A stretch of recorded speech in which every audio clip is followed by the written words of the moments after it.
Honestly, did you not read the colony policy that defined you as company property? That wavered your say in autonomy. The conglomerates got you in lock and key. We are a family forged in bureaucracy. No I in team, but there's con in economy. Were you expecting adventure? Were you hoping for fun? My friend, you're indentured and pleasures exempt from your tenure. So venture back down to your slum. You should have read the fine print, my friend. Should have read the fine print. You should have read the fine print, my friend. Should have read the fine print.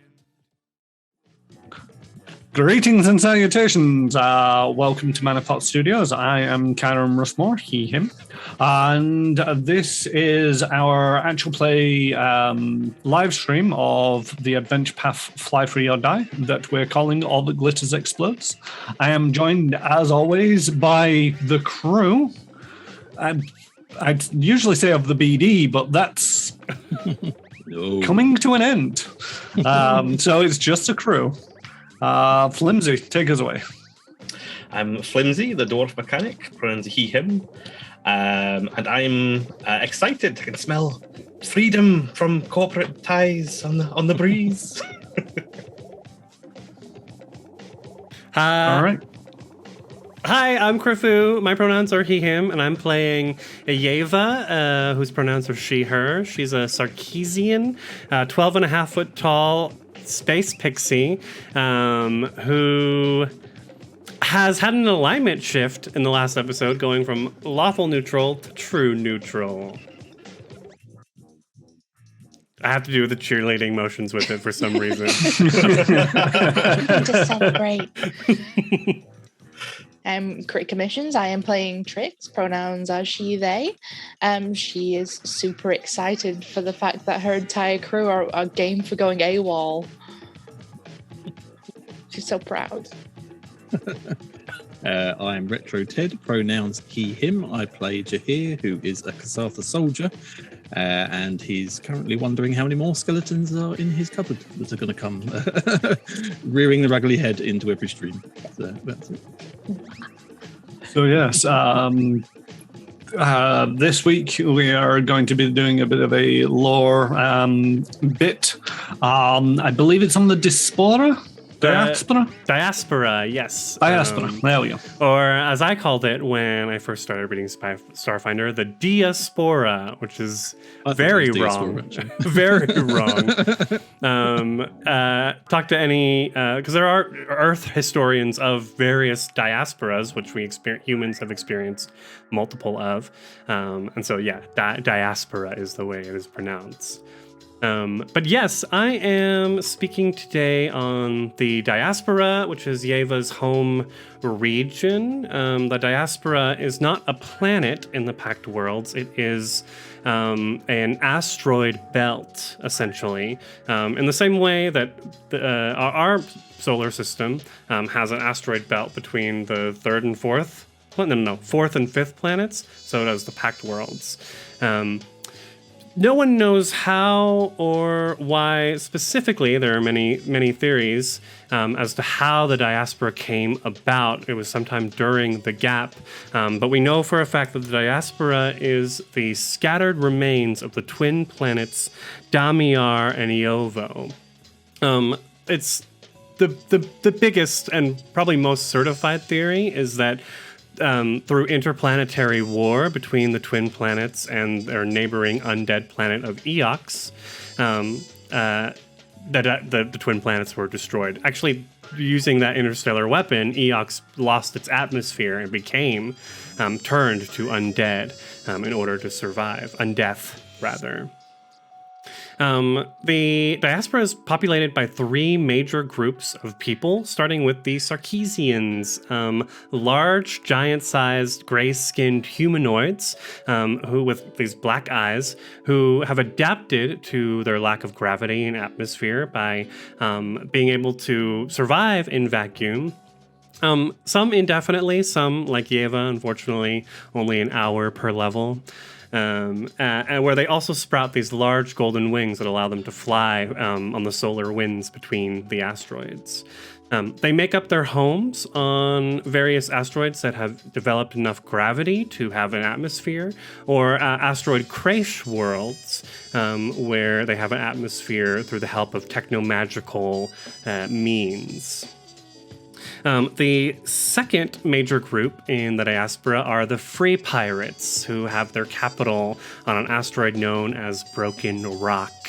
You may have heard the Free Pirates cursed once or a dozen times by Trix during our last several episodes. They are, I wouldn't say they're an honorable pirate organization, but they do have a code, as most pirates should, I suppose. And funnily enough, the third major group that can be found in the diaspora are dwarves. There are several dwarven star citadels that make up have their bases in the diaspora, because the asteroids are filled with various star metals that the dwarves love to mine. There are a few major features of the diaspora. Lots of cool little hidden, nooks and places. Some that we've seen in previous Space Flicks and Kills, like Songbird Station. But the two that I'm going to talk about today is the planetoid Nisus and the River Between. Nisus is probably the biggest asteroid in the diaspora, which is mainly just a huge chunk of ice filled with water at its core and ice around the side. The Sarkeesians have these kind of like dome-like structures in the water underneath, like attached to the ice. And the Nisus is the source of the River Between. My theory is that the River Between is the combined mass of all of the two planets' waters, oceans, that were kind of caught in space and in the orbit of the asteroid belt. The River Between is helped maintained by in some places techno-magical means, and in other places a strong sense of gravity from large asteroids. And the Sarkeesians make up trade and travel using the River Between to move from asteroid to asteroid. There are also strange creatures that live inside the River Between that, rumor has it, are making it difficult for the Sarkeesians to do their trade and live their life. So, yeah, that's just a brief little blip on the diaspora. There are many, many more mysteries to be uncovered there, which, of course, you can always check out in Paizo's book, The Packed Worlds. I'm pretty sure that's what it's called. It's just Packed Worlds. Yep. Which is where I go for all my lore knowledge and having to remember what things are when they just say, oh yeah, they're going to this place. And it's like, all right, what do we know about that place? Yeah. I posted on Twitter that I was going to do a little lore dump on the diaspora, and friend of the channel, What Do You Do Pods, you may or may not know him. He keeps keeps track and reports on all of the X-Finder podcasts that are out there.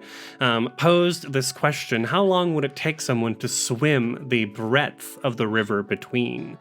So I did a little bit of look-see into it. Rules is written, it takes a starship 1d8 hours to travel from a planet to its satellite.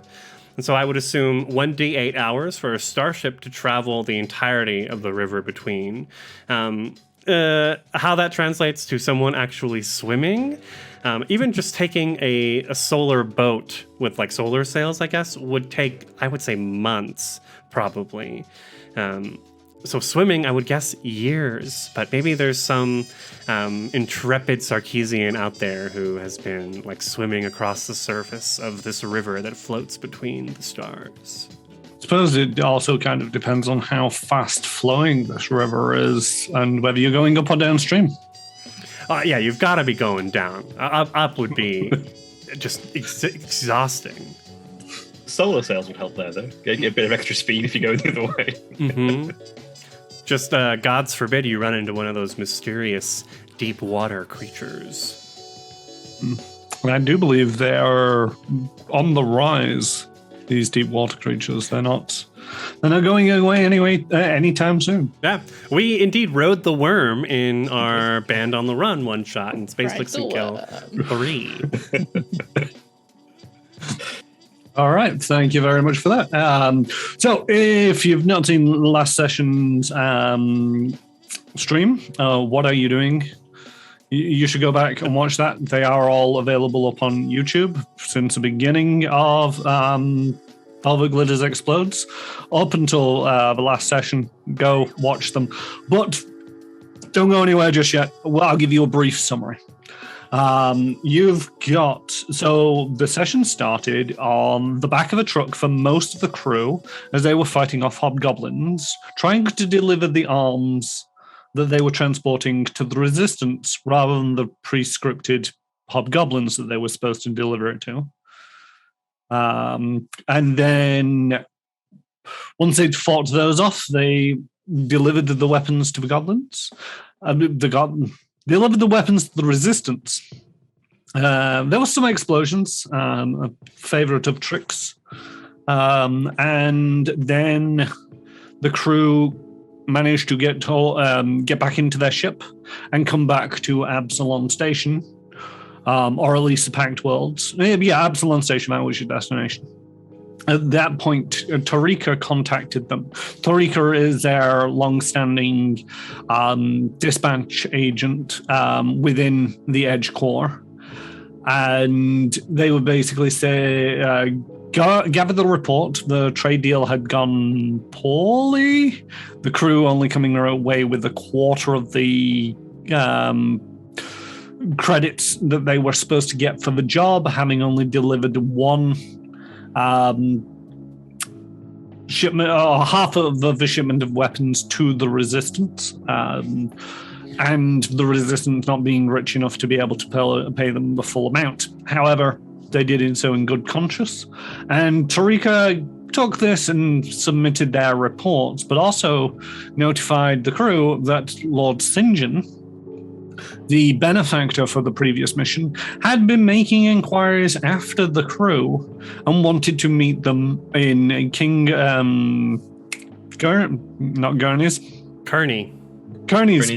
Kashba. Some of the crew were more reluctant to go than others. But at the same token, the Kashbar is a neutral ground, and not even somebody as powerful as Lord St. John is above the unwritten rule that you don't cause trouble on the Kashbar.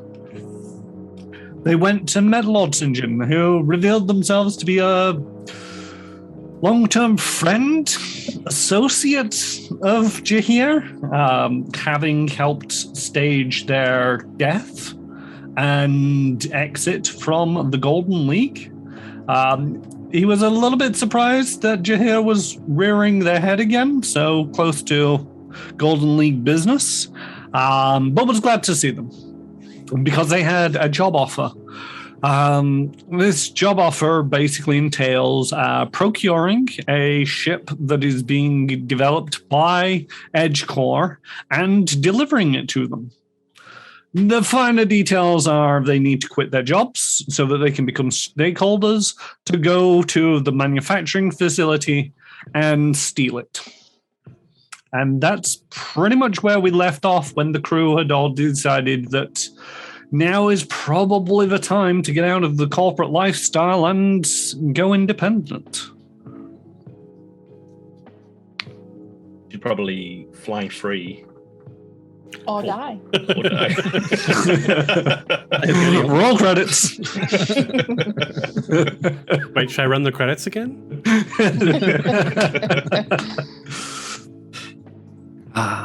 So yeah, you're back on board the BD. You're still in the Kashba.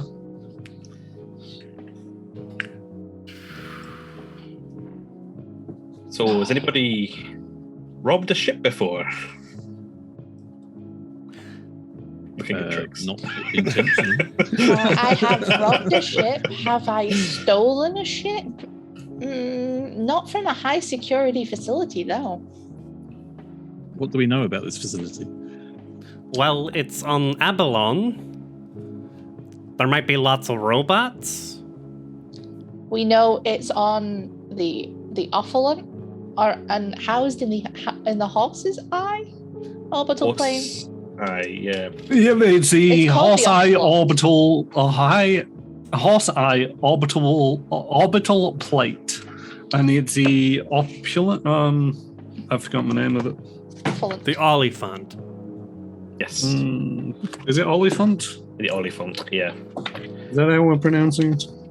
It's what they call elephants in Lord of the Rings. Mm-hmm. It actually has a meaning, and I can't remember what it is right now. It's fictional elephant. No, it's something to do with A hunter's horn made from an elephant tusk. Oh, that's cool. That's what I've got here on Merriam-Webster. But aside from that, that's all we know at the minute. We've literally just been told the job and gotten to the ship. We don't know anything more about it at the moment. Wait, Can I have culture checks? Yeah. I suppose. Because you know at least where you know a little bit. You might know a little bit about the Horse Eye Orbital Plate. 10 from Flimsy. I got a 10 as well from Trix. Trix ain't too sure. I've got an 18. Nice. I got a 16. All right. The Horse Eye Orbital Plate is an immense floating factory moving across the skies of Aballon, routinely adjusting its position to ensure it's constantly facing sunwards. Miles wide, this facility constantly manufactures custom starships and starship components. Construction takes place on the underside of the plate, while the upper levels are covered with millions of solar panels that collect energy for use in the lower levels. On the central levels of the plate are habitation areas for workers and visitors to the plate. As the Horse Eye was originally a joint venture between the people of Aballon and the Lost Galarian, its current shareholders are primarily human, with a smattering of dwarven and halfling members. Would our otter friend know? Be able to give us more information? You know, should we run this past her? What was our conversation with Lord St. John? I mean, Tarika wanted to know. She sent us to him in part to have a hand to play in our new business dealings. No? Yeah, Tarika wanted in. She saw this coming, I think. She's a smart one. Is she behind this all? Is she the is she the ringleader? Not If everyone's out Tarika is to the get big you. bad. Always the That'd be ones who don't. such an ending to all of this AP. It's like, and the final BBG is revealed, and it's Tarika. A little otter villain. Oh, shall we go and see Tarika then? Sounds good. Well, one of the things that you need to do is become stakeholders in EJ Corp to have access to the plate. And for that, you need to go back to Aballon Station to at least quit your jobs. Guess we'll see Tarika there then, if we need to head back to the head office. All right, I think we should tell her firsthand that we are quitting. Yeah, and we Yeah. also need to speak to Zobin about what he wants to do. They want to do. I thought we were going to give him a bit of a permanent home here, but it looks like that's not on the books. Have we still got the BD now, or how quick the can we minute, take these we- things away? When we get to Absalom, that's when we hand the keys over. Right. Maybe take the scenic route and we'll gather all of our stuff together. Yes, we should probably take the time to pack before redocking at the station. Oh, you don't keep everything in a duffel bag just in case you need a bounce? No, if I am staying somewhere for more than one night, I like to hang up my clothes, Trix. I don't so much have a go bag as a stay splotch that I have unveiled in the engine room. Oh yeah, usually. Trixie's and Flimsy's room is probably just clothes splattered all over the floor. There's probably no order to any of it. Oh, God. I'm not helping you pack. Rule one of becoming a person who gets involved in a heist: everything is disposable. You must be willing to leave anything that isn't on your person locked in, got rid of. To be fair, we probably don't even have much besides the stuff in our backpacks. Mm-hmm. You got one or two things knocking around the ship, and Underwear. And potentially little mementos. I mean, there's a license plate of the hover truck. Yeah. Let's take that. Can we take the license plate of the BD as well before we lose it? I don't see why not. Fine by me.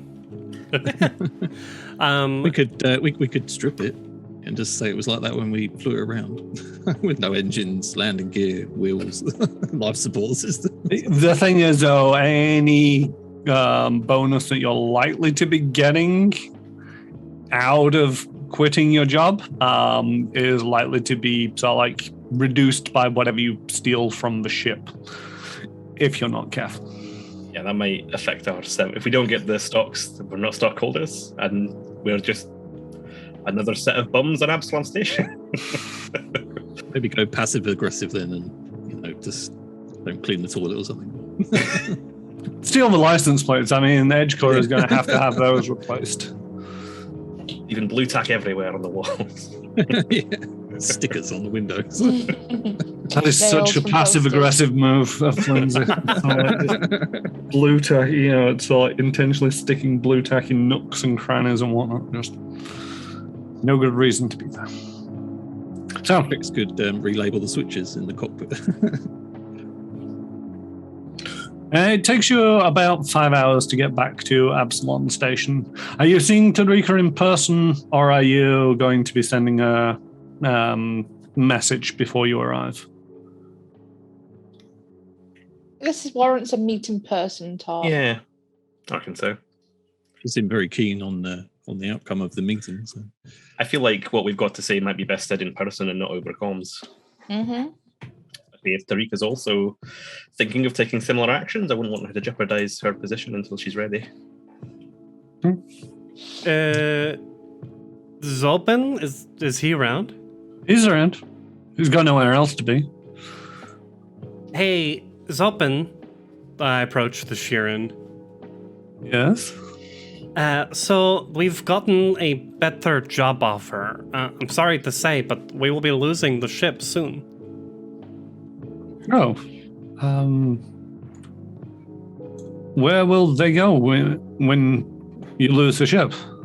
Well, we will be homeless for a time, but I feel bad. Our intention was to let you live here for a while, but that while has reached its end much sooner than anticipated.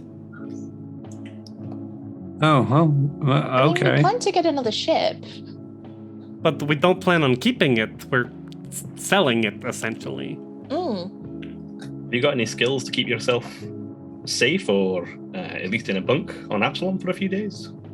I mean, I can cook, but I have no credits to even start thinking about getting a job.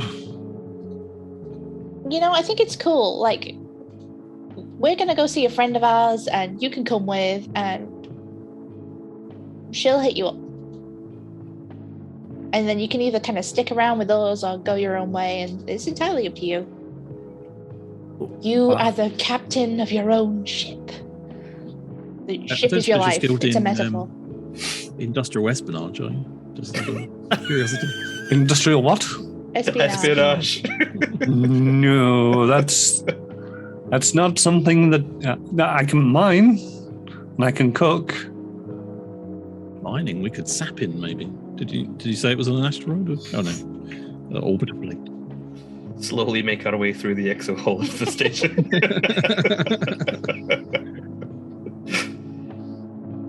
Well, maybe Tariqa can help us out with the Zoban issue for now. Does Starfinder have like D&D's got like a gold per day or whatever living standard cost? Does Starfinder have an equivalent to that? To a certain degree, you're looking at about 2 credits a day. For somebody who is low skilled work, they earn a credit a day, which goes towards food and the rest of it. If they're staying in permanent accommodation, temporary accommodation, the cheapest that you're looking for is a sleeping pod that goes for a credit a day. So If we gave them one like credit 10 for credits, food. it would give them a bit of time. 5 days before they start running out of money. We'll see what Tariq's got, obviously. If we give him a credit for a day, then he can feed himself for a day. But if we give him the skills to get by, then he can support himself a lot. I mean, I might be able to find work on. Well, where are we going? Aballon, the big space station. I might be able to find some work there as a chef, maybe. You all appreciated my food, didn't you? Yeah, we did. Oh, Do we need to do bluff checks? I don't have. The last time that they cooked, they actually rolled a 19 on their cooking. Oh, cool. Yeah. So it probably was actually pretty good, given the fact that all they had to work with was ship's rations. This time wasn't wasted, I see. It's good. We could check to see if there's any job openings on the place we got a raid. What was the name of it again? The horseshoe overplate. Horse Eye Orbital Plate. Horse Eye Orbital Plate. Maybe Zobin could be our person on the inside. Yeah, but he's going to get there the same time we do. It's no good unless he's already been there for a month and knows the place inside out. Also, as Yiva mentioned, most jobs of low skill work there tend to be occupied by machines. Aballon is a massively mechanized planet. Please tell me if we look on the computer, there's the person who runs the Horse Eye Orbital Plate looks just like Zobin. What are the odds? Does Zobin have any family on the Absalom station? No, not on Absalom. All right, all of their family was imprisoned on the other planet. Maybe. No, I think their planet, the rest of their family is on the Sharon homeworld. They were on their voyage, I think, to teach the little one. Maybe. Mm-hmm. We never asked. Otherwise, we stole him from his family. We never asked. Against his will. We didn't. They did say that there was nothing for them on the planet anymore, which is why they came. Yeah. Yeah. We had a falling out with the family, and that was why. They did. They didn't support my choice in their career. Well, hopefully, unless you want to come and steal ship with us, which could be dangerous, hopefully Tarika can at least maybe give you a place to stay for the night, or even help you find other places. She seems to know her way around. That would be most appreciable, and I do hope to see you all again. But yes, the espionage is probably not my place.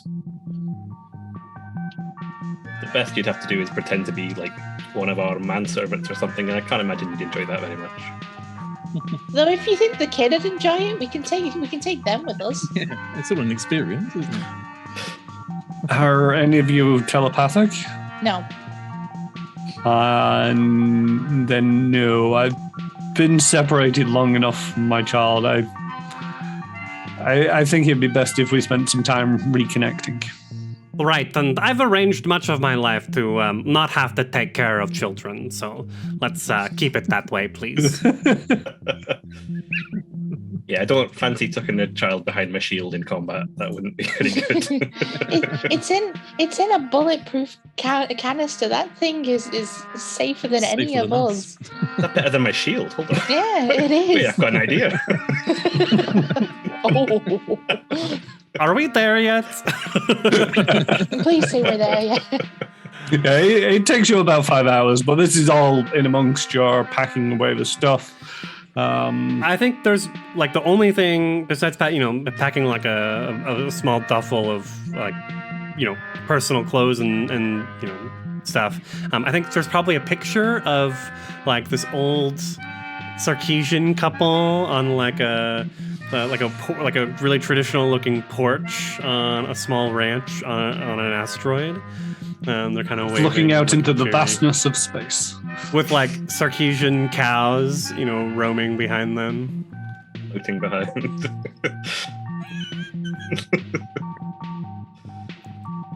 It's quite sad for Flimsy. He's been on the ship for a long time. He's going to go around and like put everything in its right position, make sure everything's tweaked just right. Think about all the times he's out on this ship. Collect all the pictures of his... Don't forget your favourite mug, Flimsy.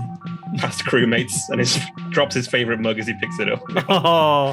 That's flatted through asteroid fields and star battles. Damn it.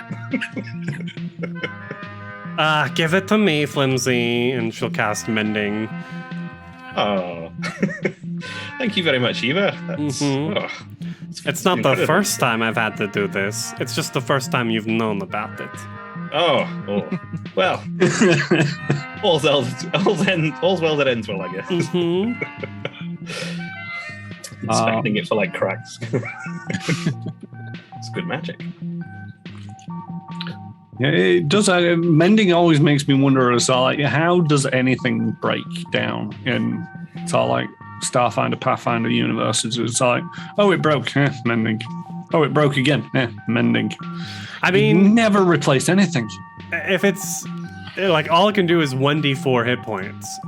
So like, if it needs more than that, you can cast it multiple times. I suppose so, yeah. Yeah. But still, that would take a while because it's 10 minutes per casting. But you could spend an hour. Which is cheaper, buying a new washing machine or is casting mending for a couple of hours? If you have to hire someone to cast Mending, I don't know. That's a good point. Yeah. Repairmen are just repairmen for everything in this universe. Doesn't matter what. Yeah. They just know mending. I mean, they're just guys who know mending walking around charging you. Hawking their wares at the market. Mending! They repair everything as well, from door frames to laser cannons. Yeah. Space marriage counselling. It sounds like a fun spin-off series. Can we do it? Well, it depends on how the credits go. You might end up having to do something like that. But no, you arrive at Aballon Station. You've packed everything on board the ship away. Trix, you still have a goblin junk cycle. I do. I'll cart this off and see if I can sell it for something. You're selling it or storing it? Does Tarika have a garage? I mean, so I did some looking around, and it will cost you 2 credits a day to put it into storage, along with the rest of your stuff that you don't want to be carrying with you. Well, that's not a nice way to describe Zobin, but if you can go in as well. You stay here now. Yeah, I'll store it. Open up a tab for me, but I'll store my customized goblin. They're going to want at least a 10 credit deposit. They can have a 10 credit deposit. If I'm going to store some of our personal belongings that we're not going to cart with us to a espionage mission, probably chip in on that as well. That sounds smart. It's okay, I got it, guys. It's fine. We'll see how long it takes for you to come and recover the stuff, but for the moment, have Exit with me. You have Exit with you. Took Exit off the ship, and Exit is with me. Did you? Does he have a carry case yet? No. I didn't think that was a thing. It sits on my shoulder. It's an armor upgrade. I think it's either an armor upgrade or a thing that you can buy and clip to your belt, that kind of thing.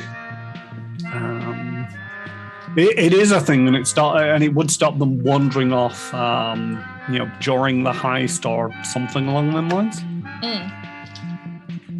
I'll look into it. It's in one of the alien archives, I think. But yeah, you'll probably find it on Archives of Nephis. All right. So, what now? We go seek Tarika. Tarika? Yep. You go up to the Blue Rise Towers and make your way inside, and nobody asks too many questions. You're still employees. You make your way over to Tarika's desk. Tarika! Hello. Hey-o, how's it going? How y'all doing? We're good. We're homeless and we've got no jobs and we've been bribed. Yeah, I think that's good. Not in the office. Is it time for your lunch break? Right, could we talk maybe somewhere private? She looks at the clock and it's like, yeah, I suppose I can get lunch early today. And do you want to go to the canteen or out? Out. Let's go out to eat. I want noodles. Noodles. We haven't had noodles in weeks. What are noodles? Oh, Jay. Oh, Jay. Drake just hugs him. So yeah, you make your way back out of Edge Corp, and you find a sort of like street food vendor serving noodles. Well, so how'd it go? So yes, as Jahir was saying, we're bribed and given new job offer. Bribed?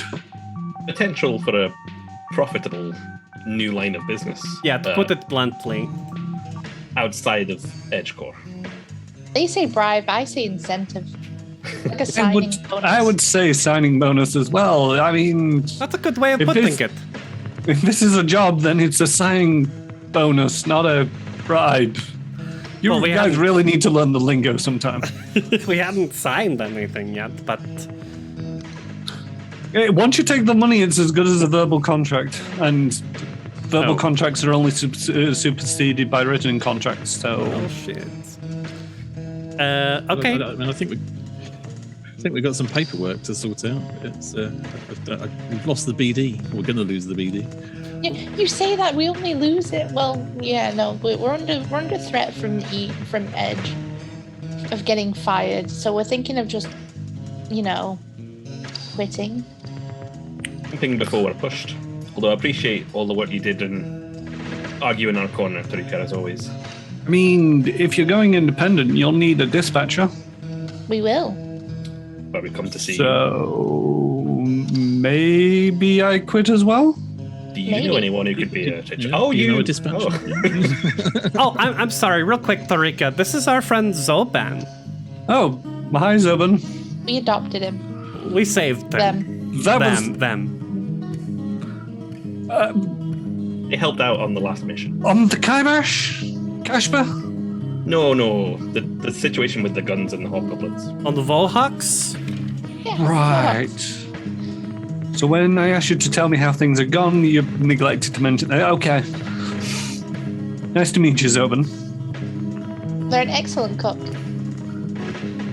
Okay. Bit bashful, don't worry. if you want to take the time, Tarika, to talk to Zobin, we've got 5 minutes. It's all good. Zoban, say hi and introduce yourself.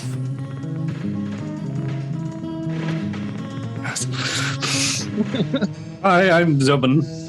Oh, hello. How do you do?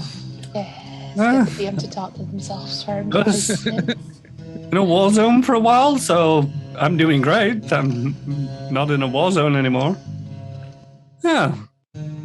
Well, yeah, if you look at things positively like that, I suppose you are doing great. Zobin, show your baby. Oh, I have an embryonic canister. Apparently, Jahir wants me to show it to you. It's so cute. Sure.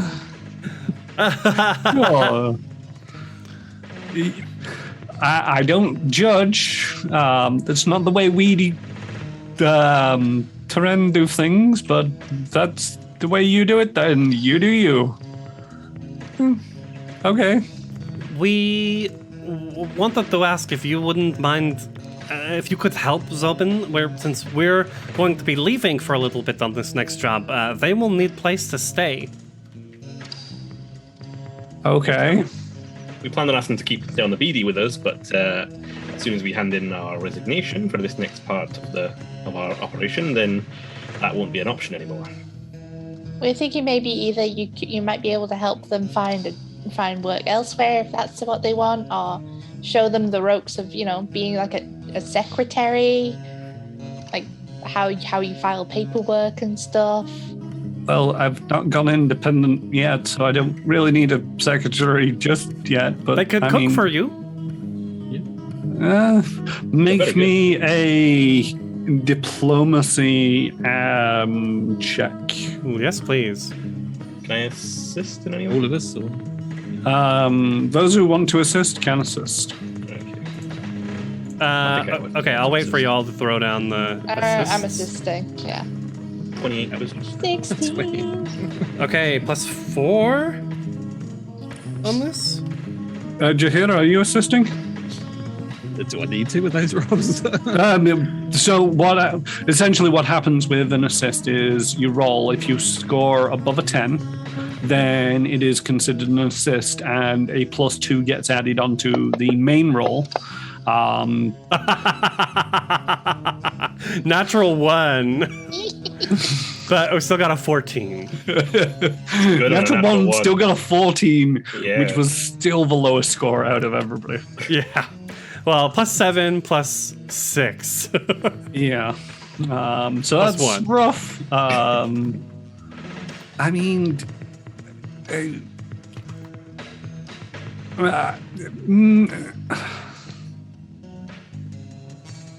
Maybe you could teach him to cook the books. she sort of like moves over, takes Flimsy to one side for a moment. Is like, are you sure it's safe to be around him? I mean, if he's come from a war zone, is he all there? He's not posed any threat. He's been quiet, but he seemed distressed about his child pod, but since we've got that back for them, they seem to have just quietly gotten on. How long have you had Zobin for? It's just a couple of days. You've known Zobin for about 3, maybe 4 days. Mm-hmm. But we've only known him for about 3, maybe 4 days. It feels like we've known him forever, though. I mean, okay, but he'll need to find somewhere to stay.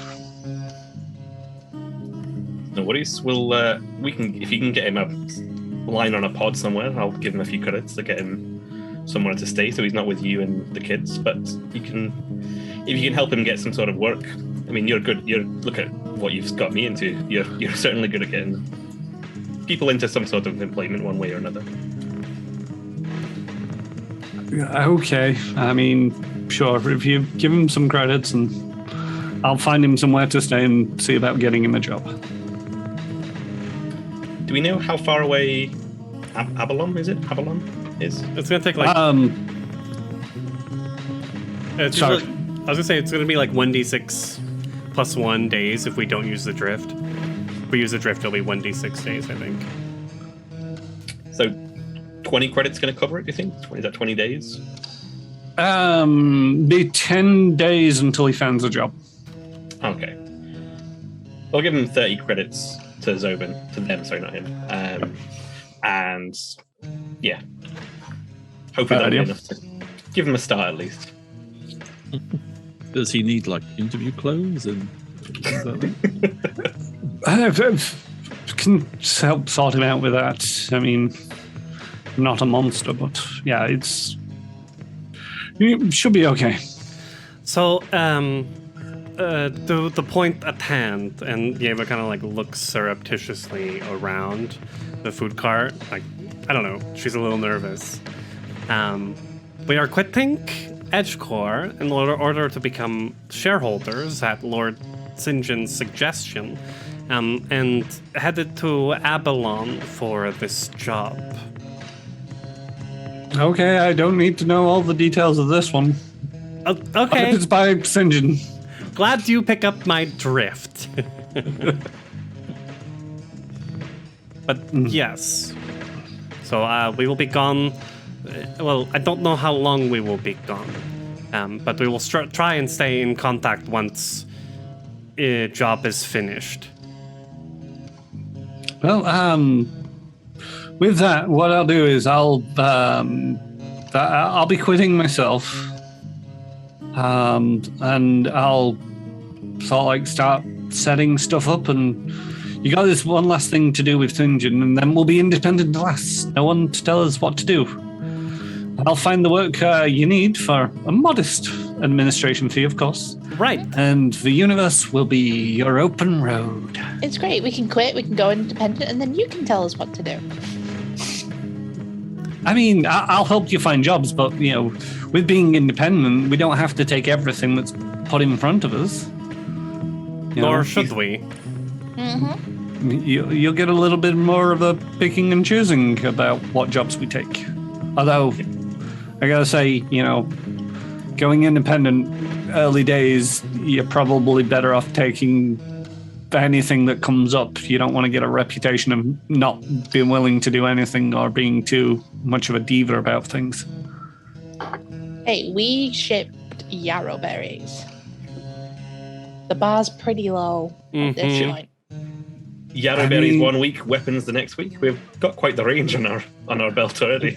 Yeah, but the thing is, though, you weren't too happy about the weapons, and the yarrow berries are all fine and well, but very seasonal. I think it might be. I'll see what comes up, but I'm just saying, you know, it's like we're independent, we get to pick and choose, but maybe we take some things that we're not keen on just to keep things ticking over. Yeah, as long as it's not any jobs that would involve making another moral decision. I mean, and also, if we're getting paid for these jobs for a change, I'm sure that will enthuse us to want to do these jobs a lot more. Yeah. They make a pleasant change. Just no more training videos from you, please. That'd be a gift. I love Tarika's training videos. She tries so hard, and she puts all those, like, you know, screen fades in them. Okay. No more training videos. Tarika, Anyway, to start... time to quit jobs. Okay, sorry. I was going to say, would you mind seeing if you can help us find passage to Aballon? I mean, I can make inquiries, although, you know, if it's a bit of a rush job and it's a need-to-know thing, you might want to just head down to the docks yourselves and see what travel you can find there. Okay. You need to find a starship with a good taste, and you only really get that if you see it yourself. If you struggle, let me know and I'll see if I can arrange something. Okay, thank you.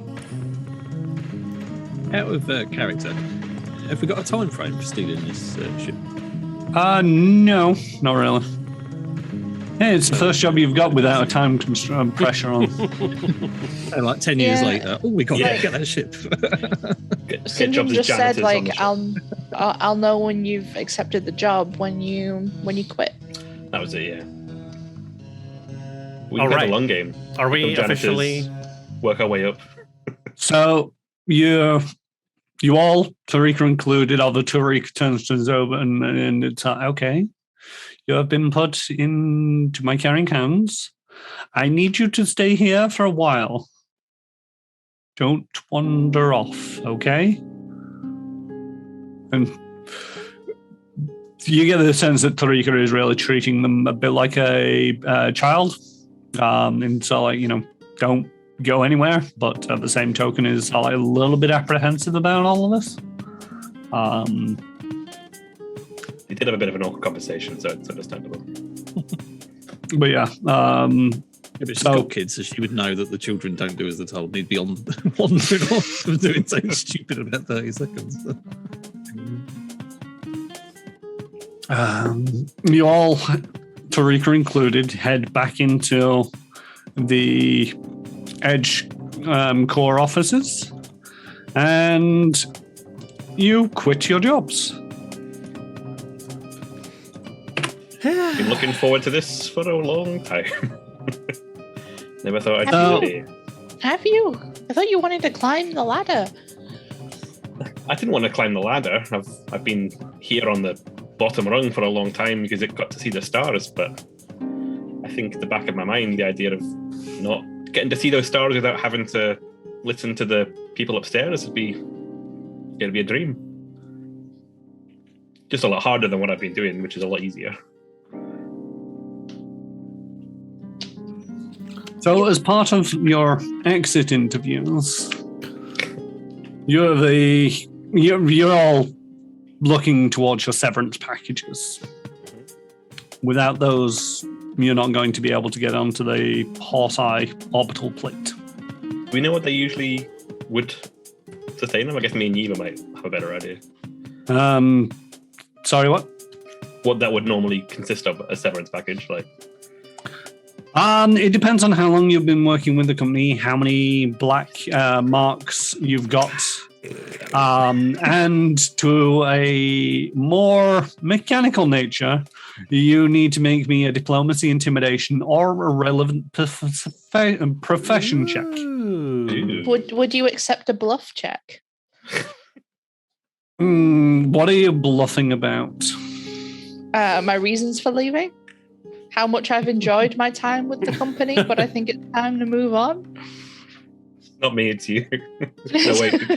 How likely are you to recommend us to your friends and our family?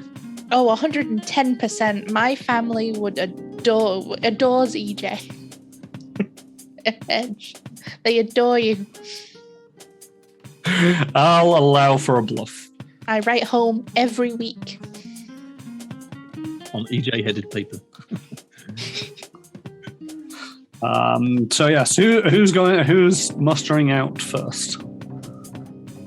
Or shall I pick on people? Shall we roll this perception one? I will say before we start, everyone, remember, if there's one thing I've learned in my brief corporate career, it's that HR is not your friend. Okay? Okay. Is it SR in... SR, that's right. Sapient Resources.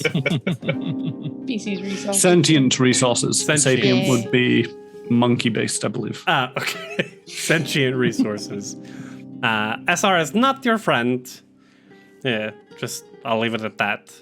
If I were to roll Profession Corporate Agent or Profession Corporate, would the DC be lower? This is based on... It's not lower. Okay. To a certain degree, just giving you want to pick your highest, Yeah. because what you get out of this is based on how much you pass by. Okay. So I'll probably use Diplomacy because it's just what's one higher than Profession. Yep. Are you glamoring yourself? I mean, am I talking to Tarika or someone else? It's someone else. You're speaking to SR. Yeah. I'd love if Tarika did our interviews and then immediately quit afterwards. It'd be so good. I'm absolutely... I've glamored myself every time I speak to SR. I probably glamored myself to get the job in the first place. So yeah, don't forget to put that bonus on there. Okay. Unfortunately, you're all sort of like separated, and your exit interviews are too far apart to everybody to benefit from Yiva's glamours. Right. All right. So here goes nothing. 25. All right. You'll want to note this down. Your severance package is 3 BPs and 750 credits. Ooh. 3 BPs? Yes. What's a BP? Build point. Do they equate to the shares or not? They do equate to the shares, basically. Okay. So, How many credits? 750. Yeah. That's literally We've made more money quitting than we have working for this damn company. It's like Trix wasn't insane about quitting after all. My heart like All those leaped. times. Oh my god. So, one of the things, right? This is probably about the most relevant time that we can actually break into this. So, one of the things about the Fly Free or Die Adventure Path is your BPs are used for trading. So, when you buy cargo, it's with BPs. And you will when you sell your cargo, it's with BPs. If you decide to upgrade your ship or buy a ship, then you need to spend your BPs. And so as part of, and it also represents your stock value in terms of EJ Corp, which will allow you to get to the Horse Eye Orbital Plate. One of the things, so in Starfinder in general, BPs are basically build points for starships. And when you level up, through some narrative descriptive reason, you're given more resources to upgrade your ship. And that's how it's usually handled. These are usually given as a favor for doing some good deed for somebody along the line, or if you're working for a military, then that is the amount of resources they're willing to expend on a person of your experience, or something. It could be made up of salvage that you've found, and what components of that you've been able to attach to your ship to level it up. In Fly Free or Die, you don't get those BPs for free. You will be using them to be trading, and you will be you need to make a profit to be able to upgrade your ship. There's more rules which we'll go into when it becomes more, when you've got a ship to upgrade. Yeah, we haven't got a ship yet. Yeah, you haven't got a ship yet. But one of the things is because you kind of have the BPs, you're allowed to over-upgrade your ship per level. So you can have bigger guns than your ship would usually have been allowed to have at your tier level for your ship. You still have to maintain within certain ranges, but we'll be getting into that when you actually get to the trading part of things. And one of the things is you will be doing a lot of trading. We're probably not going to be dealing with all of this on screen because it involves so like where are you going? How much are you buying? How, and what you're selling it for the other end. We're probably going to do this once, maybe twice on stream, but after that we'll probably keep it into background chatter, and we'll summarize it on stream. We could always post on the Discord about it too and talk with viewers about it. Yes. And if you'd like to hear probably about a better it, join way. our Discord. A better place to have that open discussion, because it's one of them things where it's like it is a lot of heavy lifting in terms of the rules and going through them. I don't want to be doing this every time because it's one of them where I'm probably going to have to spend most of the time being like, okay, make a roll, and then flicking through the book and figuring out the rules. But we'll see how it goes. But anyway, so yes, the build points in this case are representing your shares in EJ Corp, which will eventually be able to go towards a ship. For the moment, you need to keep hold of them. These are going to be accumulated up into one little amount, whereas the credits are individual. But we'll get to that at the relevant times. Cool. So who's mustering out next? Can I use survival? Because otherwise, if we don't do very high, I'm going to be not corporate doing very survival. Well. Unfortunately, you've not actually been. It's kind of. I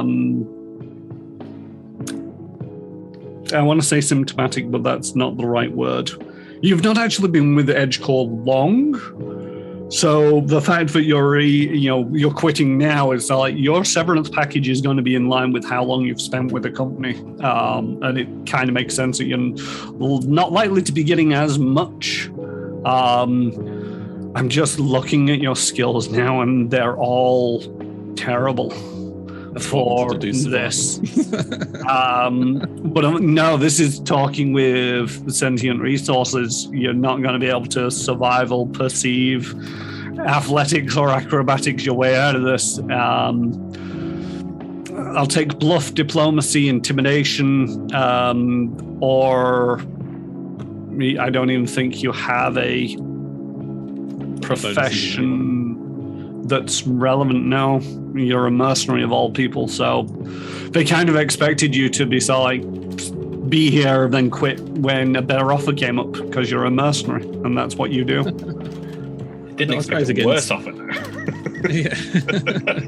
I could threaten them, like, I know where you live. Give me a yeah, you can, and that would be an intimidation. And you can roll that and see how well it goes. 9. You get 1 BP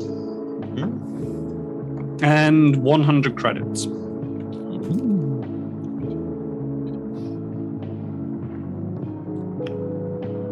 Thanks for nothing. Just slam the door and walk out. All 4 arms. Yeah, I definitely think something. I'll nick a pen or something as I leave. All right. See, one of the things that the crew have been criticizing me in other streams is like, this is supposed to be a social campaign and we've done a lot of combat and none of the diplomacy skills have really come up, and it's like, now's the time that it pays off. Yeah, it's what we've been banking on all this time. This one event. Yeah, and it'll never come up again. But at least you got enough credits. All right, Trix, do you want to go next? Gimme. Time no with it. Yeah, 12. You get 1 BP and 250 credits. Screw you guys. Never liked you anyway. Wait, didn't you say that you were recommending us to friends and family? God damn it. X-shaped cloud in the sea where they were having the interview. So we're up to 5 BP? Mm-hmm. Okay. Flimsy, you're the last one. I'm scared of this. This is the last 30 years of his life. A single dice roll. Well, it's been a pleasure. Maybe. Oh, 30! Holy! Oh. One for every year. One for every year, yeah. 4 BPs. Ooh. 1,000 credits. Whoa! Nice. There's our quartermaster. You earned it. I gave this company a bad name sometimes, but they're not all that bad. Maybe this wasn't the best idea. You told me you had loads of bad marks, Flimsy. Lots of black dots on your robe. No, wait, I'm not got to close the door yet. One second. All right, the contract's been signed. We're good. And Tarika joins you out on the streets because you're not allowed in the building anymore. It's like, well, I think that could have gone a little better. Here, I don't really need this, so you might as well take it. And she hands over a sort of like share page thing. I don't know what you'll be carrying these around on, but I'm guessing it's pieces of paper. Data, I guess, maybe. Yeah, you'd think that it'd be digital. But anyway, she wires it over to you, and it's 1 additional BP. Oh, they screwed you over too, huh? Did she? She's been in business as long as me. and she was better than us. Oh, I'm so sorry, Tarika. Well, consider that your investment in this crew, and we'll see you right if you see us right. You always have done in the past. Well, I've kept a little something behind for me. You know, they didn't screw me over that badly. Do you think I'd let them get away with that? Fair play to you, Tarika. You know how to find all the little nooks and crannies. Yeah, it's just, you know, this part of it, it's more for ship shares, and I don't particularly, need that right now. And it might be helpful for you guys. You're investing in future business. Woo! So yes, that should bring you up to 10 BPs. Yes, that last one brings us up to 10. Yep. All right.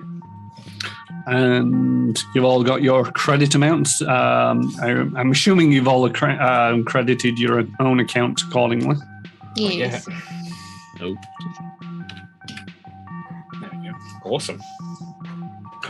Right. Heyday. Yeah. The corporate kids got more money.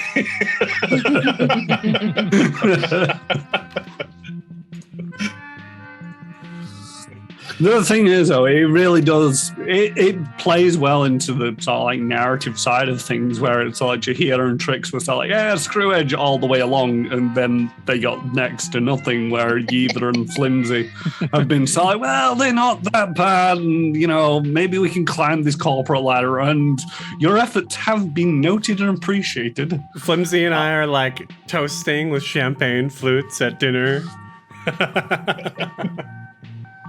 Trix is just out there getting some more noodles.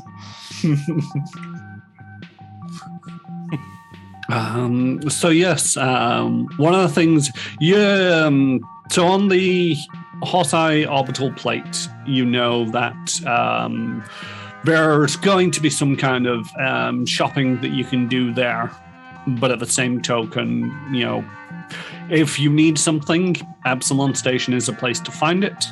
And it's also the place to be forgotten that you bought it. Mm-hmm.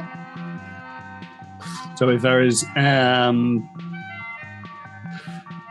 anybody who wants to do any shopping beforehand,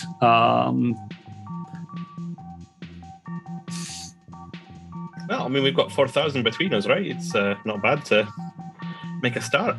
I would like to see how much money we need to secure a passage to. That's a good Have we shout. got like I wanted to Aballon. I wanted to call it Abadar. Then I'm like, that's not the right place. Before we go spending the money, so we know how much money we can actually afford to spend. Have we got like a space crew tea fund that we all chip into, or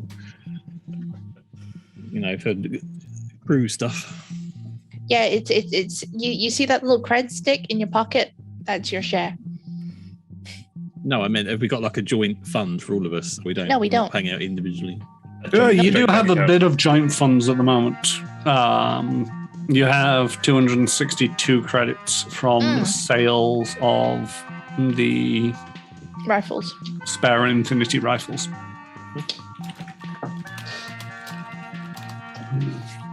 But yeah, outside of that, then everybody is basically Independent. whatever's in your pocket is your share. So yeah, let's go see about getting those passage to Aballon, and then we can go shopping. All right. How are you going about securing passage? The first thing, this is kind of a ritual for Trix when she's trying to decide what starship she's going to either stow away on or hijack. And she just kind of walks up and down the dock looking for like a nice feeling ship. And I'm assuming you're trying to find one that is going towards. Yes, that is also a Aballon. factor in this instance. Yeah. Yeah. All right. Make me. So how? Well, what do you base your gut feeling off? Are you talking to the captains, the crew? Are you just looking at their ships? What are you doing? I'm looking at ship shape, the size of the engines, and then if I'm feeling it, then I'll speak to a captain. But otherwise, I'm like, no, I don't like the taste of this one. There is some licking of the ships involved. It's weird to watch. All right, make me a roll that you feel is appropriate to your gut feeling. Quick attack. Insight. Okay, you can roll a sense motive if you wish. It's actually a pretty good gut feeling one. Yeah. 27. Nice. That was a sleight of hand, but it's the same modifier. Yep. No, it's not. It's 4 less. I lied. Wait, That was a bluff check. It's a 24. Yeah. 23. Yeah.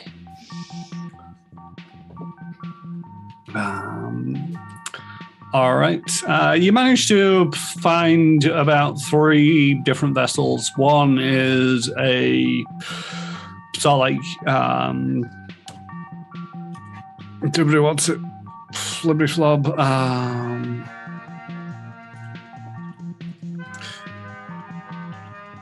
Sorry, there's a certain word. Calistrad ship tends to be more of a religious event going to this place.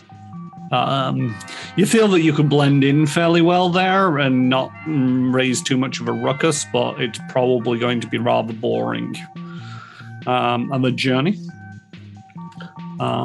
It also looks fairly opulent, so prices are likely to be higher.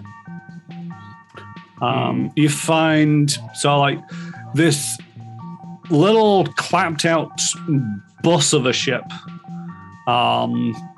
that it feels like it's probably going to require repairs on the way there, if not before you set off and maybe when you arrive.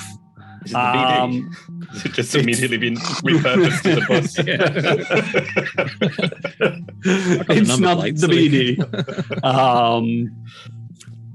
But, you know, it does kind of have that beady kind of feel to it. But at the same token, you know, chances are it's likely to be cheaper, especially if you sort of like agree that if, you know, needs be, you can patch up the ship. And then you find another one that it seems to be sort of like more reputable, a regular sort of like trawler of people, you know, a stagecoach, or what's the bus company? National Express?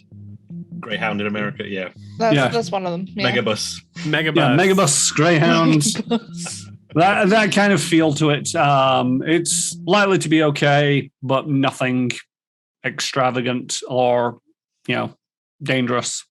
Only 1 credit with a half credit booking fee. Oxygen not included. Which one are you approaching, Trix? I will actually consult with the group on what they think. All right. Eva, Flimsy, you've got a cash burning a hole in your pocket. The opulent one looks great. No. Was it what species did you say it was who have that ship? It was Calistrade? Yes. Is that Kasathan? Not that I'm aware of. Yeah, I don't know. I know the name, the word. I don't know what it means per se. Is it culture checks? It would be a culture check, although it would also be a little bit difficult because I can't. It's a name of a deity that I can't quite remember too much about. Oh, is it a religion? It's like Could I roll mysticism? Sure. While I frantically try to find some more details. I'll roll culture as well then, since the Natural 20, 28. Oh. Give me all the details, Chiron. Yeah. Lindsay's not one for religion. It's only a 12. I gotta stop myself from Googling it because it's one of those things where it's like, I'm good at not metagaming, role playing in character, but also like, maybe don't spoil things. Known to eat people on their own ships. The Calistrians are. The thing is, though, with a natural 20, I'm tempted just to say, just Google it. And you find out everything that you find out from why is my internet being so slow of all times. It knows.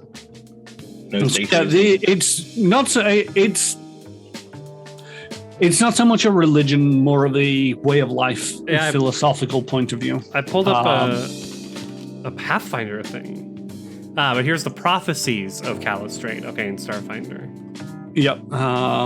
It's a pre-gap philosophy of wealth gathering and material success derived from visions had by an ancient mystic Calistrate, who espoused the accumulation of wealth over all else as a necessary preparation for some untold future event, which ends with the Calistocrats owning their own galaxy. Followers dress only in white garments, hold strict sexual and dietary rules, and protect themselves from making any physical contact with non-adherents. The idea of not rubbing shoulders with people who put profit above all else sounds almost, I don't know, too much of a coincidence for them to be heading in the same direction as we are. But at the same time, I feel like we might be putting the hooved creature before the cart by focusing too much on wealth.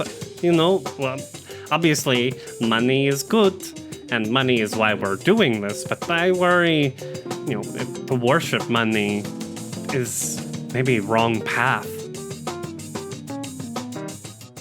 I was doing it for the fun. We could easily go with them if we wanted to sleep more comfortably, but I think Flimsy, I see you shaking head, I would feel more comfortable perhaps in Megabus. I spent a long time on big fancy ships filled with religious zealots, and I'd take an uncomfortable bed rather than a preachy, comfortable journey. It also might look less obvious. Yeah, is that true? Garner less attention as we arrive.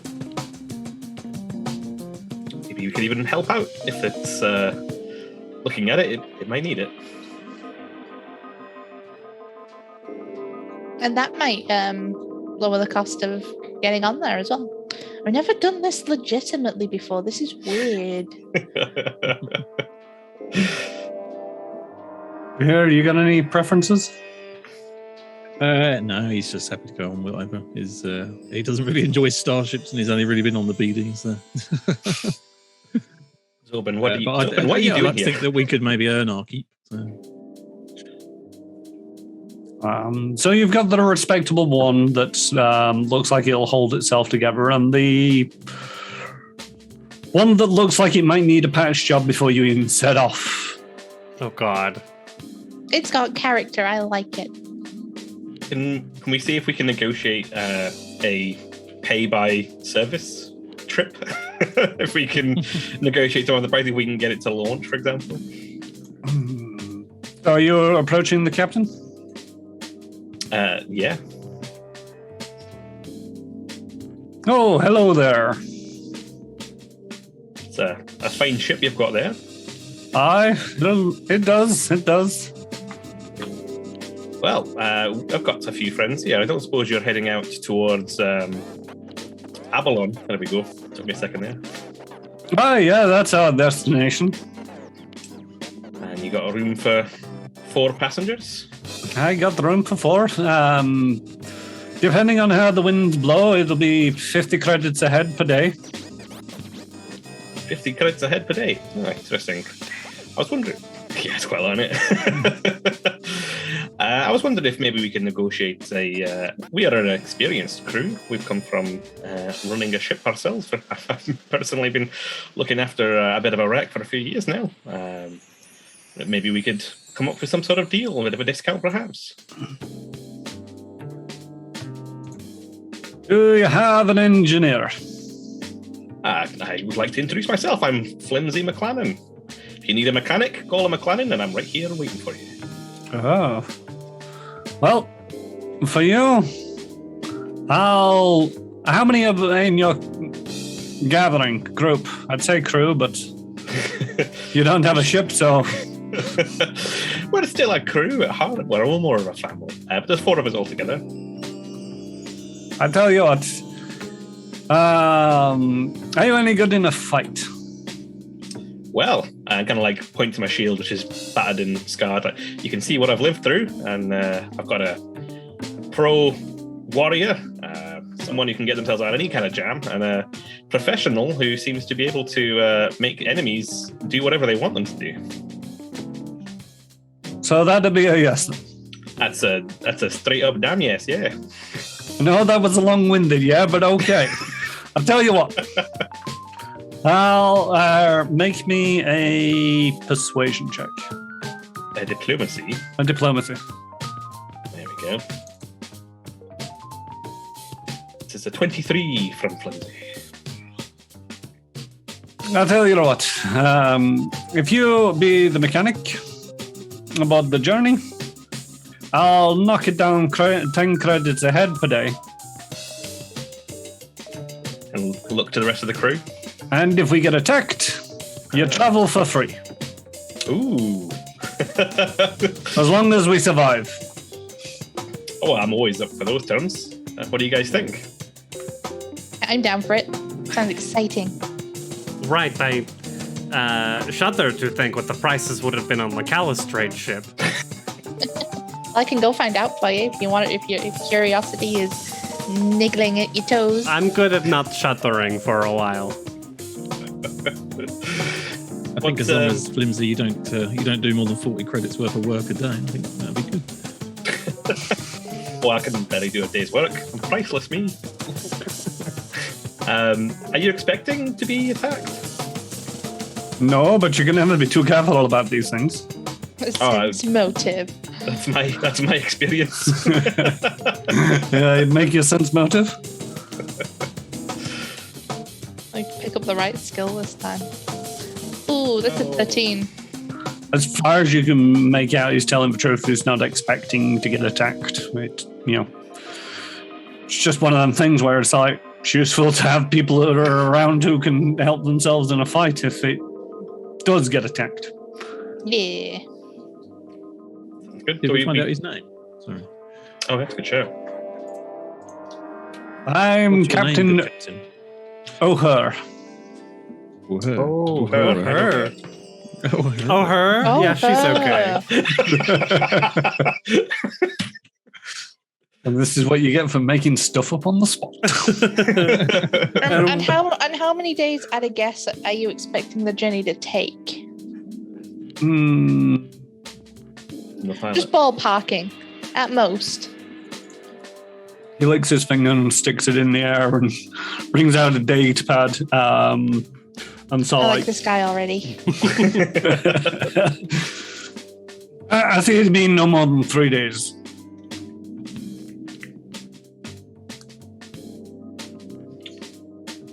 I should be able to cover anybody who hasn't got that together. If we don't get attacked. Let's hope we get attacked, eh? That's the first. What's the ship's weaponry looking like? Trix is all up for climbing on top of the ship and like poking around. The ship's weaponry is functional. It looks like it. This ship is still flying. Despite what the weapons odds. are we looking at? Like a turret, or is it just a frontal thing? Is it? Probably a twin not a twin, a coil gun on the turret. There's at least one functional flak thrower on the port and starboard. And the forward gun seems to be empty at the moment. One more awkward question for the GM. What's the name of your fine vessel, Captain O'Hare? The Megabus? No, this isn't the Megabus. You passed up on the Megabus. The Megabus was the no negotiation one. I don't know it out of character. Yeah.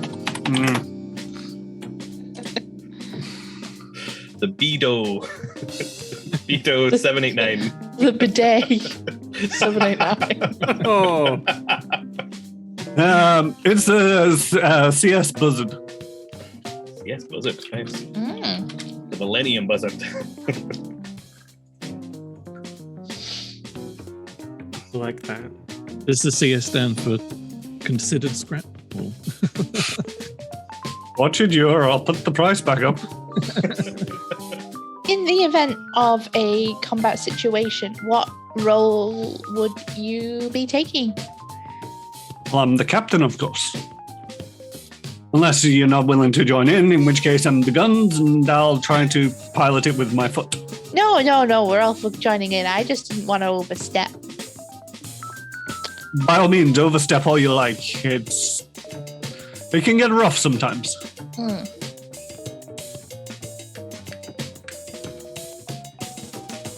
Is there any kind of like an MOT for spaceships? We could check the history, like what kind of things this has been up to, and how many. Was it previously called like the Unsinkable 22 or something? It's got character. Jahir, look at it. I it's think- still flying and the engine's hanging off.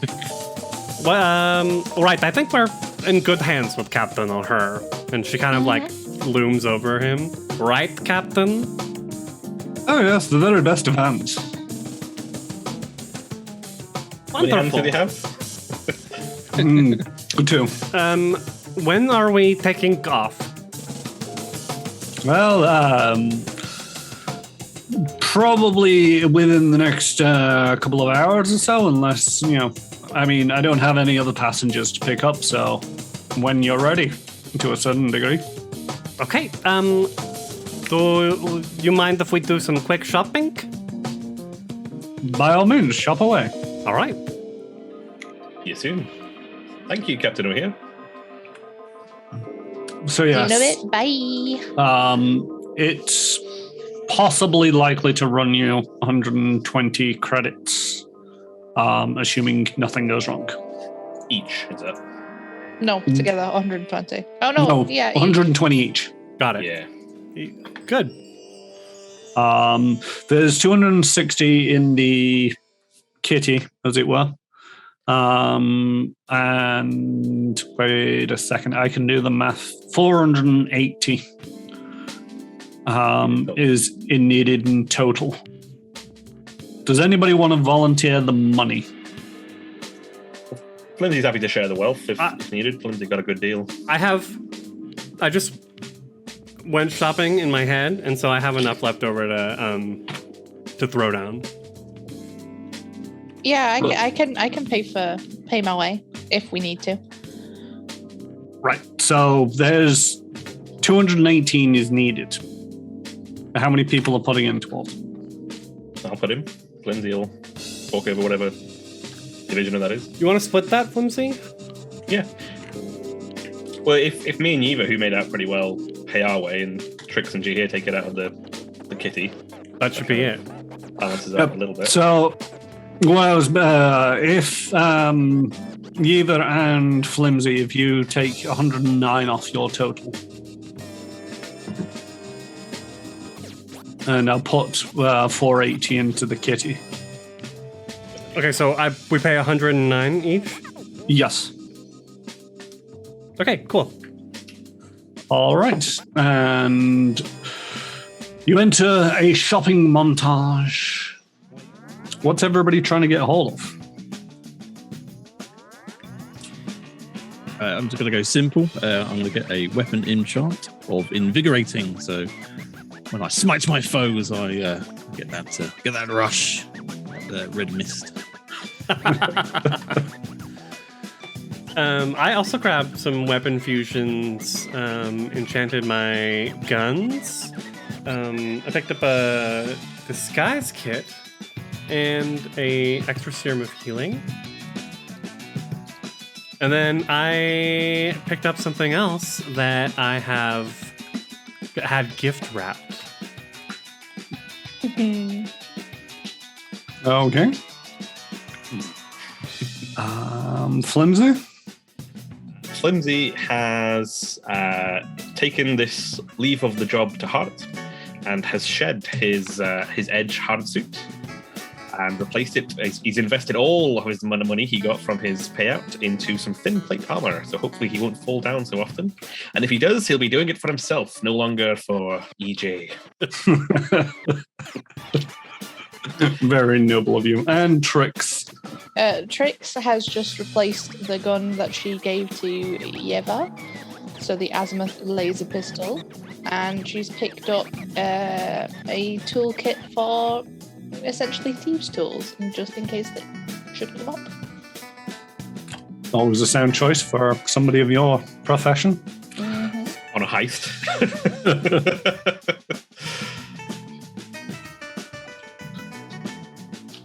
All right. Are you ready to get back to the CS Buzzard? Mm-hmm. I've remembered the name of my own ship. Hey. What species is the captain? Captain O'Hare. Captain O'Hare is a Lashunta. Oh, okay. Nice. Karasha or Demaya? Karasha. I got that vibe. Night. Yeah. Before we A little go, bit gruff around the edges, but gets the job done. can I do a check to see whether or not, because they mentioned that they have visitors at this place. Is it usually, is it like a tourist thing? Is it a formal thing? Like, what's the visitor situation normally like? Do we know? Make me a computers check. Computers check. Okay. 27 from Flimsy. Yeah. So you jump on the infosphere and do a quick spoogling. And basically it's not a tourist attraction. Okay. It is not open to the public. Shareholders are able to come and go as they please. Identities will be checked at the door. And it offers some tours of the facility to stakeholders as to try and get to know the place, letting you know where you do and don't have access to, because some areas are restricted. But also it allows them to showcase their techniques and facilities. So, if you invest with us, you get all the benefits of ta-da! That kind of thing. Impressing potential kind of future stakeholders. Yep. On the plus side, most of your stay is subsidized, although it is in minimalist quarters. But you don't have to worry about paying for a hotel or anything like that. The question that Flimsy was trying to find out, the core of it was basically if dwarves work there, would formal clothing kind of help sell the stakeholder kind of angle, or would it be a uniform, or do people just wear whatever? You're free to wear whatever. If it depends on what you're trying to do when you get there. If you're probably not going to be able to get a worker's uniform. Okay. Not here on Aballon Station, because that just not without making me a role to try to find somebody who's going to offload you some. It's very specific. Fraudulent uniforms. Should we buy professional clothing real quick, Flimsy? 5 credits? Not bad. Yeah, Flimsy's got his quartermaster's overall as his professional clothing. But I was thinking about picking up some formal gear to kind of at least look the part when we arrive, hopefully. You think like ceremonial? That's what I was trying to work out, which of the kind of available set of clothes is the most appropriate for this venue. I'm gonna get professional. A nice blazer and like a black pencil skirt. Nice. It's not very ceremonial, but definitely professional. Thinking like a horribly ill-fitting suit for Flimsy for this formal gear. Each of the professional tailored for the task of the profession. So the professional is definitely the way to go, as it were. As a quartermaster, if you do actually have clothing professional for being a quartermaster, that would fit in nicely. You're not going to be looking sort of like as a investor per se, but you're going to be looking like a consultant of what technologies want to be going into the ships of the fleet of your investment. They're doing storage stuff there, I guess, as well, aren't they? So yeah, that makes perfect sense. Cool. Okay. You're not going to stand out. You're not going to be looking like you're a freeloader in place. That's what I was trying to avoid. Very awkwardly stuff himself into a business suit. I mean, I guess, but like, can we wear our armor under the clothing? How does that work? Yeah, it's always a bit. Yeah, if you want to be sort of like rubbing shoulders with people, you're not going to be able to wear your armor. Shit. All right. Fuck. It's a risk, but okay. Unless you happen to have some clear weave armor. Or some of that like grade A weave. Abadar business casual station wear. Yeah, that's a nice one to have. It's like, yes, it looks like a suit, but no, it's heavily armored. It's expensivo though. Everything Abadar core is expensive. How thin is thin plate? Can you put a suit over it? Let me have a look at the description of the thin plate. Devised by androids, thin plate is a dense polythene layer that looks like lightweight, providing this type of heavy is thin enough to be worn under loose outfits. Oh. But a rigid polythene restricts movement and as slow as the wearer. Thin plate can be molded into a variety of styles, though a simple breastplate plus limb guards are the most common form. Sweet. So your quartermaster's overalls, they might be a bit snug, but yes, you could wear that over the armor. Sweet. That's really cool. Lucky. Yeah, really lucky. It's always worth checking the description of these things because it's like it's not mechanically there, but no, I'll buy that. I'll let you be professionally looking and armored. Cool. Let's go crash on this ship, shall we? Well, I was wondering if we could do some recon beforehand, and maybe see if we can't find any schematics of the place. Security details. Likely to be something that you can get here on Aballon Station. Okay. You're going to want to get to the plate, access the local infosphere, and talk to people there potentially. I suppose we're not under time pressure, are we? So once we arrive, we can maybe have a time to see what the situation is and then plan, I guess. Okay.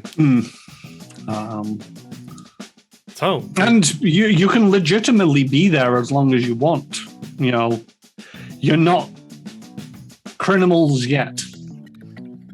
With my background, do I notice any sort of security vulnerabilities or sort of lacking of maintenance of sort of weapon systems and things like that?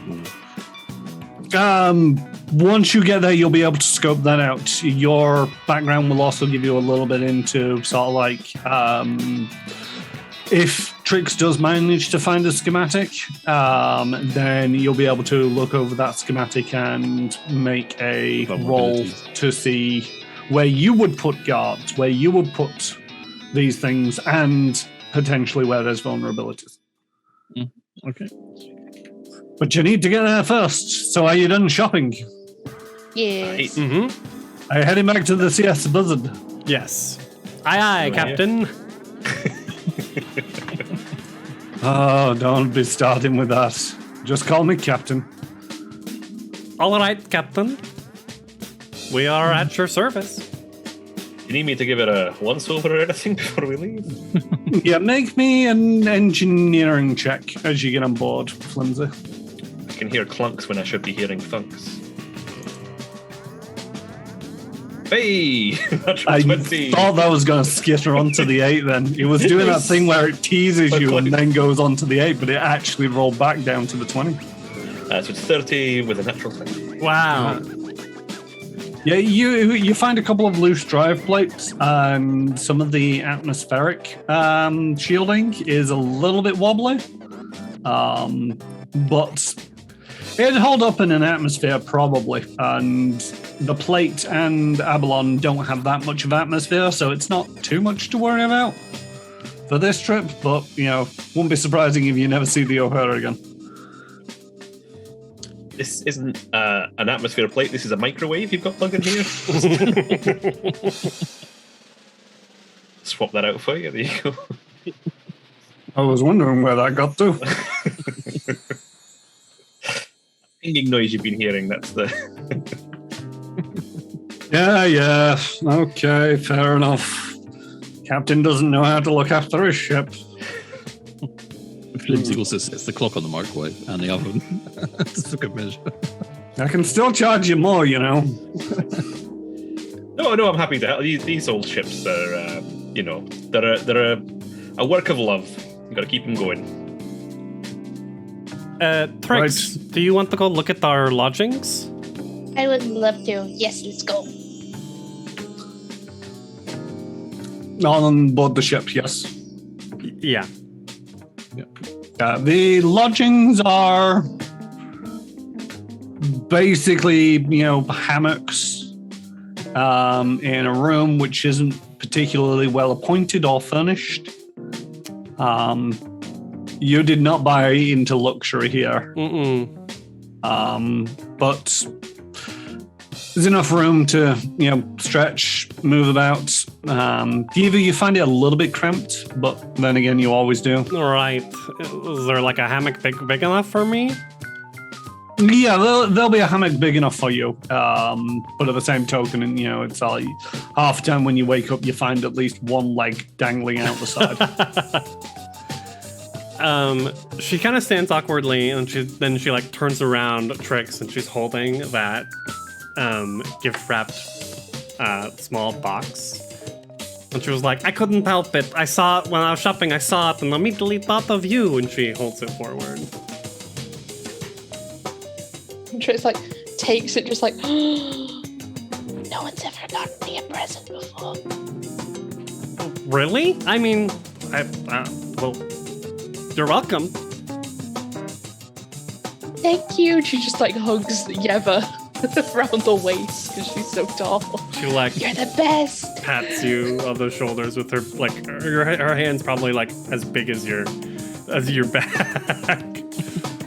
What is it? And she opens it up. So they're a pair of black leather gloves with the fingers cut off. And you can see some magic stitching in it. They're a pair of reckless gloves out of the Alien Archive. So these thick leather gloves are often worn by aggressive vehicle pilots. Increase the collision DC of any vehicle you are driving by 2 and gain a +2 circumstance bonus to your piloting checks when taking the ram and run over actions. Yeva. She just starts tearing up and she's putting them. I love them so much. All right, I saw them and they screamed Trix. This is the best. I was literally going through magic items. I was like, oh my god. Oh my god. If only we had that in our last encounter. Yeah. I'm not worried about every time Trix is going to fly the ship. Gotta get that bonus. I think it only works for ground vehicles, though. If you install the ramming prow into the ship, I will allow it to extend to the ship as well. There we go. I will add that to my inventory at a later point because I don't have the Alien Archives loaded. But thank you. Awesome. Plus, I figured you didn't get the grenades, so I was like, yeah, I'll throw it out. Plus, I got that huge payday. I was like, I definitely can buy this now. Yeah, you deserved all that money. I mean, what can I say? But yes, you know, there's not really much happening on the trip, per se.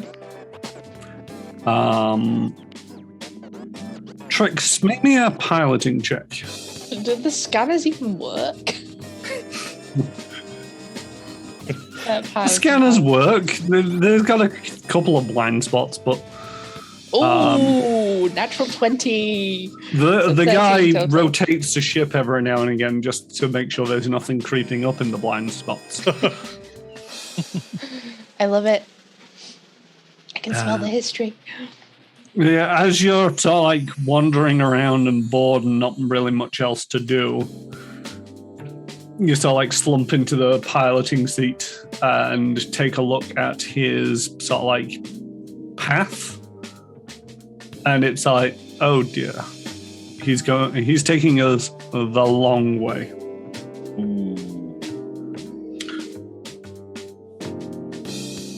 And the long day is how many days?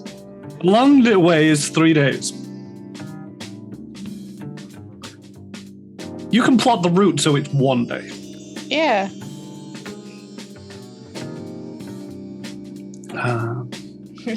Trix goes, oh damn, I can see some I think I'm spotting a pirate vessel out there. I'm just gonna Well, get us out of here. getting us out of here. And she's gonna correct the course.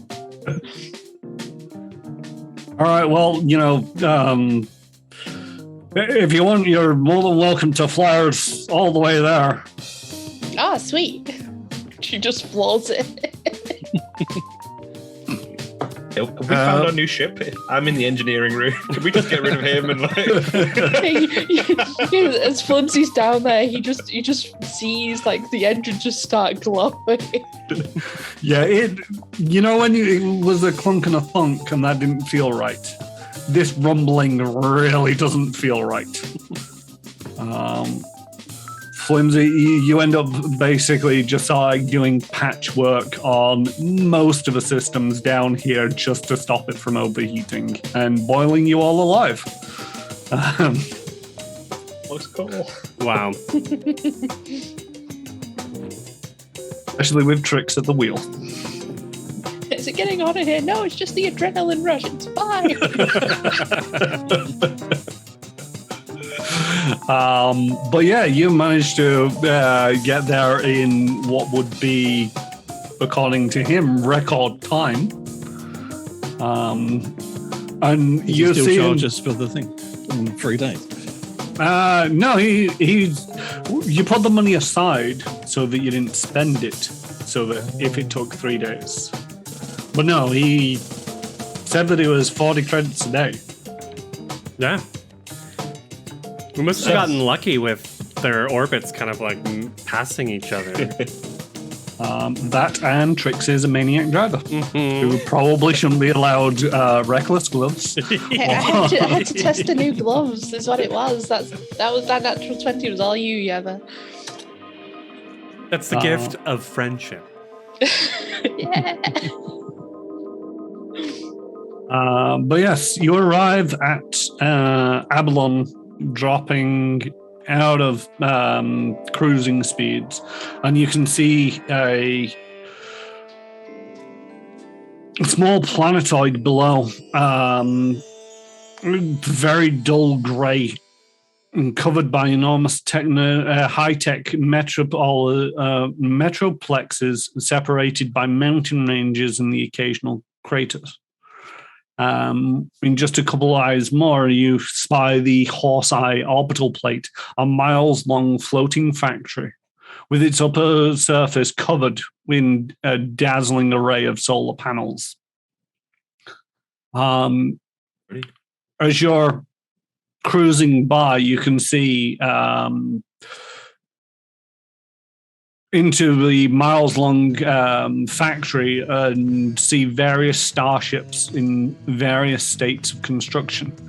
most barely visible from the scaffolding, robotic cranes and swarms of workers hanging like bats on the shadowed bottom of the facility.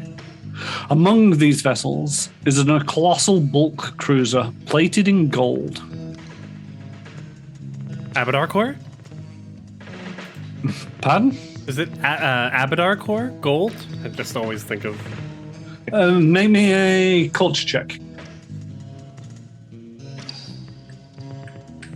Culture for... Oh, 8. Could be Abadar, could be some other organization. You're not quite sure. It definitely strikes you as Abadar. That just extravagance of wealth. Yeva just doesn't know ships very well. Yeah. But yes, Trix, you bring it into dock, being guided in by the automated systems to one of the middle levels of the plate where workers and guests are housed. As you land the ship, something falls off. You're not sure what, but you arrive safely, so do you really care? Woo! Knew that was a good ship. Sure as well. I mean, I was able to get in a nap at least. It's taken you a day to get here. Okay. So, All right, yeah, sleeping. I'm ready for a real bed. I mean, we can get you a coffee while we're here. Oh yeah, Aballonian coffee. Probably tastes like diesel. Depends what floor you get it on, I imagine. as you alight the craft, you are approached by an Anasite worker who asks you for identification papers. An Anasite, like a drone? Yes. Although this is, you say drone, but it's actually a biped of construction. The Anasites are the mechanical race of Aballon, and one of the things about them is that they come in many forms and shapes depending on their function. This one doesn't seem to be armed, although that's a little bit hit and miss, being mainly robotic. But it seems to be there for sort of like diplomacy. If you think the C-3PO. It asks for our papers? Yes. Just identification. Yeah. All visitors to the Horse Eye Orbital Plate must be stakeholders, and as you can appreciate, to confirm that you are stakeholders, we require your identification papers. You are more than welcome to stay here in the dock, although you will be monitored until your ship leaves. I don't think that ship's leaving anywhere for a while. Is Captain O'Hare here for staying? Do we know? Captain O'Hare is dropping off cargo. So it's probably going to lift off again pretty soon. All right, Yeah, he's probably going to bounce as soon as people take... He has no business here, so he's sort of like just parked up the ship. I mean... crew is coming to take the cargo, and he's just going to jet as soon as they're all clear. With me and Flimsy's shares, we should be able to get some sort of lodging as well, right? Yes, every stakeholder gets lodging here, as long as you're here. Here. Oh, well. Yeah, we get the crate over there. Yeah. We get great. All right, We would never subject potential customers to crates. If you like, I can have someone escort you to the residential facilities here aboard the plate. Yes, please, as Yeva flashes her I don't know, personal comm with the shareholder information on it. Yep. Mhm. One moment, please. And it scans it. And he goes, "Greetings, Yeva. Welcome aboard the horse. Welcome aboard the horse.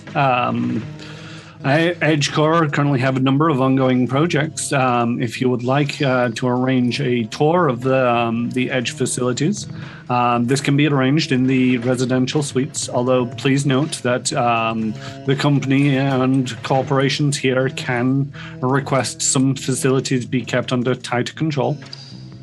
Of course, I would have it no other way. A tour would be lovely, right, everyone? Oh, yeah. Absolutely. Sounds good. Again, I'll arrange for somebody to take you to the residential district, and from there you can arrange the tour on your from your complimentary computer within the suite. These connect to the local infosphere for all your requirements while aboard the horse. Wonderful. Well, thank you so much. Good day. And then it turns to you, Flimsy, and word for word, it repeats. It's Flimsy, sorry, not Eva. You may have to scan this one 4 times. It's a bit dented.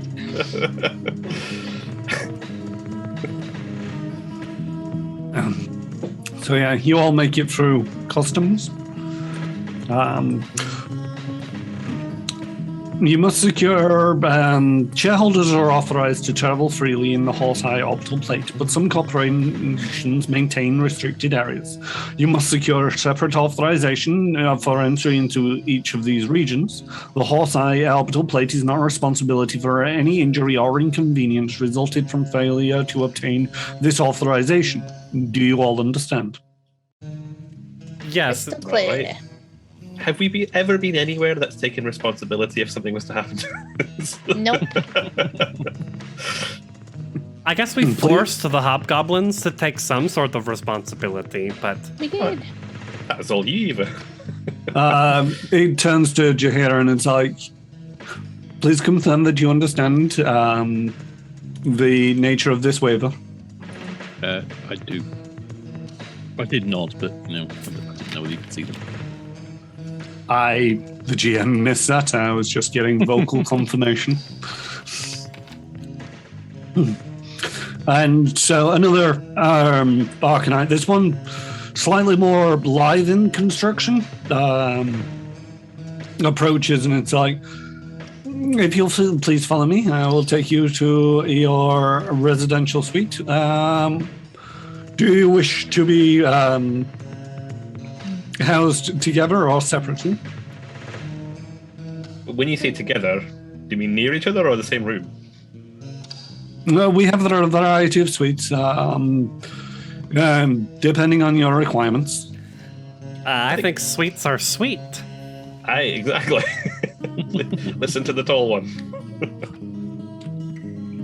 Again, together or separate? Together. How many bedrooms do you require? 4. At least. And you see it thinking for a moment, or processing for a moment, before it's all like, please follow me. Yes. God. And you are escorted deeper into the facility. And you arrive at a room. The door opens automatically as the Arsenite approaches, and it's like, these will be your quarters for the duration of your stay here at the Horse Eye Orbital Plate. If you have any requests, please find a member of staff and or use the computers provided. Do you have any queries?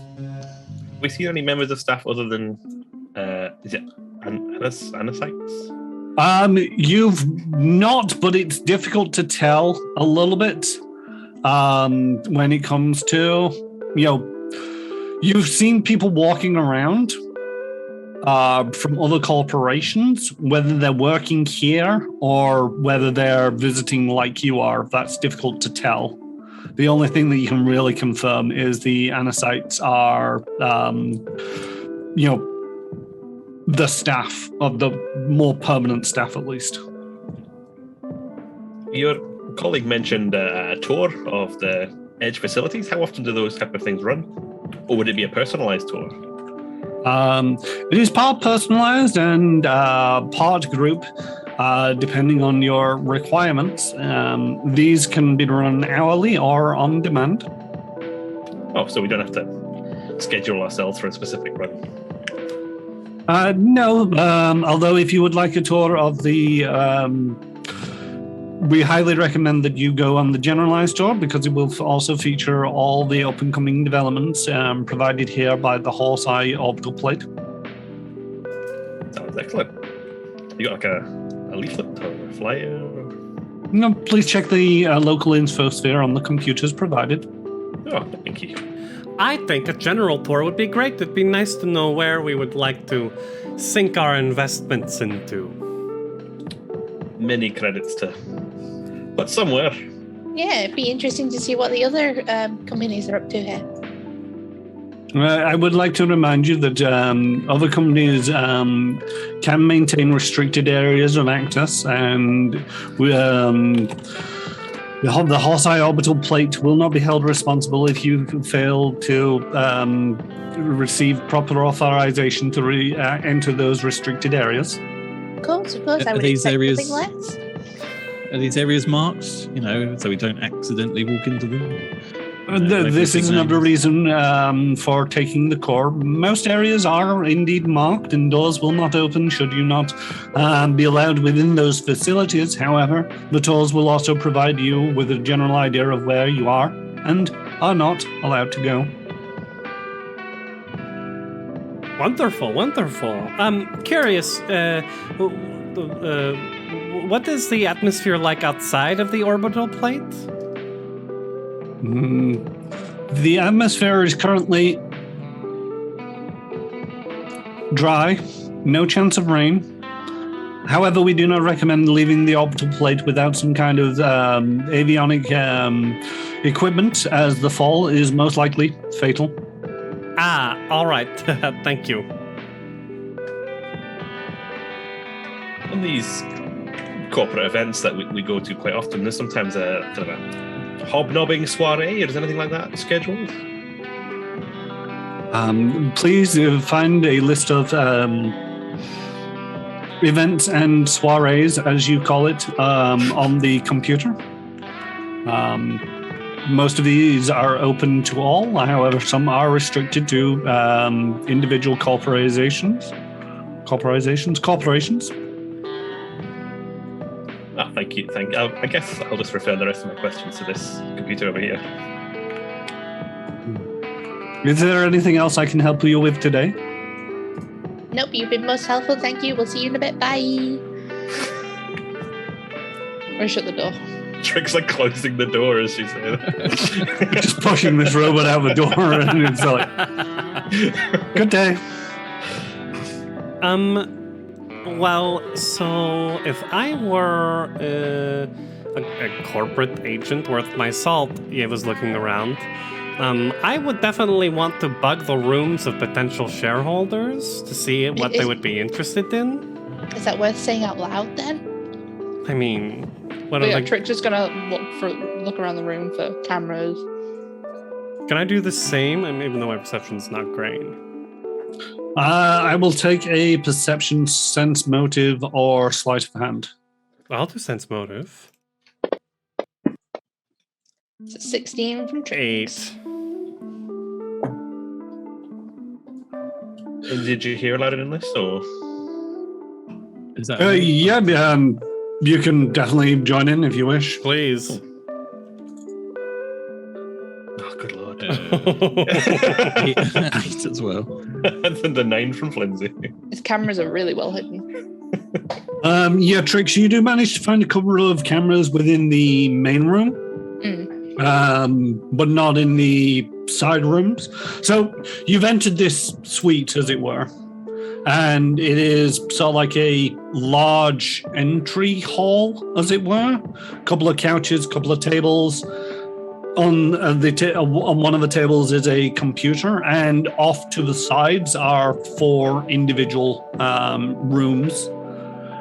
Towards the back of this area is like you've got your kettle and your tea bags and your coffee and your sugar in individual portion packets, but there also is a culinary synthesizer and a selection of meals to basically present into the culinary synthesizer for your nutritional requirements.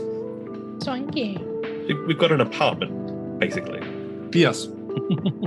And so we're going to stay here for the rest of the campaign. We got food. We got accommodation.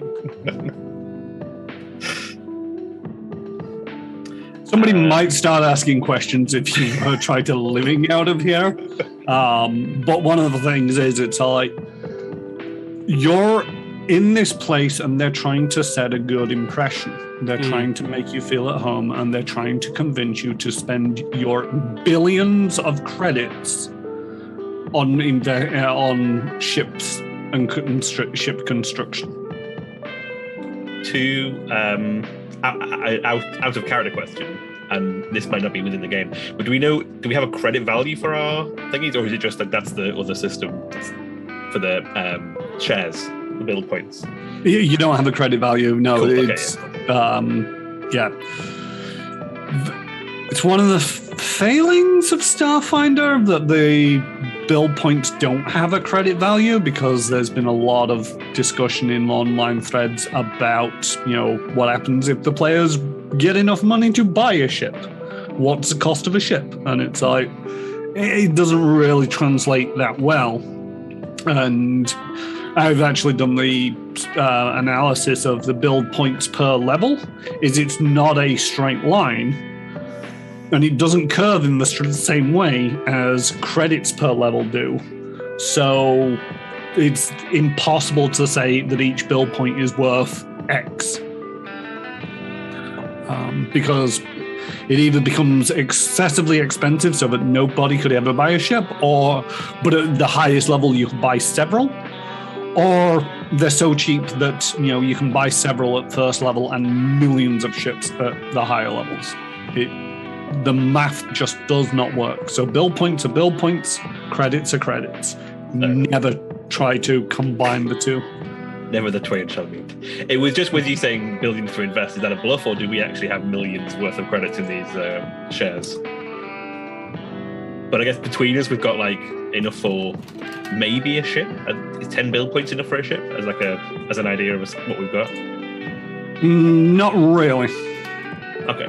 But don't forget, Shinjin has promised that you will be paid for delivery of a ship. Sounds good. And that will be lots of credits. Hopefully. It's enough swing as far as you can make out to be able to get your own ship. And some credits aside, like I say, don't try to mix the two because it gets messy. It's one of them things where it's like, if you actually own a ship at the start of an adventure path, if you could in theory sell it, you'd be set for life based on how much a ship technically costs. So why anybody would go adventuring if they've got a ship? It's like, yay, we're level 1, we got a ship, sell it, live a life of luxury. That's no fun. All right. So Trix found those cameras. Mm-hmm. There doesn't seem to be any audio recording. Don't cover your mouths. Oh, we could just go into the bedrooms. Everyone into the bedrooms.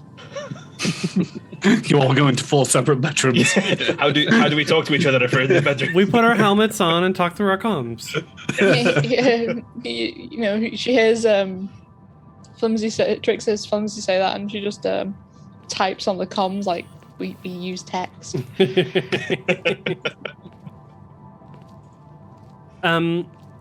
All right. So maybe we order some food and then see about one of that general tour. Be nice to get the lay of the land. It'd be nice to speak to some actual people as well, to see if there's any information about other investors or maybe anyone else has heard about this. Well, we can't give anything away, I suppose. We're not supposed to know anything about it. We need to go over the information that we already have of what we're meant to be looking for, like the ship name or what it might be. Oh, under. shoot. Somebody is supposed to be giving you a call on your way here. I totally forgot about that thing. They can be late. They can call us now. They call you now. Feeling. Got 3 minutes No, old. we A phone call. Sorry, it was on silent. I'm sorry. You get a call from I can't remember. Lord Singe. No, it's Lord St. John's right-hand lady. Oh. I have it written down. Same. Deminda. No. Yep. Although I didn't show you an image because I couldn't find one, and then I realized that she's actually on the front cover. No. BBJ. What do you mean no? That's like a get out of here. Okay. No, it's not true. Shut I was up. down again. I'm sure sort we've of seen that thing. somewhere before. I just now can't find. There we go. Cover. So yeah, she's the one on the right. Oh. Ooh. Yeesh. Frickin' drow and that armor. Oh, there's Shadowblade guy on the back cover as well. Oh, the bounty hunter? Yeah. Horizon. Yeah. Horizon, that was it. And there are the goblins from Castrovel. That's the truck. They're stealing the things. Oh. We should have known.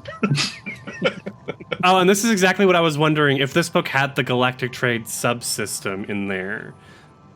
Just reading the back of the book. So any of you out there who are interested in recreating and using the BP system for your own campaigns, you can pick up the first book of Fly Free or Die and find out the Galactic Trade subsystem. Nice. Yep. For all the rules for finding, buying, transporting, and selling cargo while upgrading your starship with every job, by Jason Tondra. Tondro. But yeah, you get a call from the lady on the front of the cover. Deminda. It's like, believe you have all quit your jobs at the Edge Corps. Hi. And So Late you, on the mark, we're already on the horse side, my friend. Yeah. so I do believe then you intend to go through with the job. Mm-hmm. we've just started settling into our suite on the Horse Eye Orbital Plate. Any information you can help us with? We're already on the case. Not excessively, although we have some details for you. And there is an individual from Edge Corps who is overseeing the project.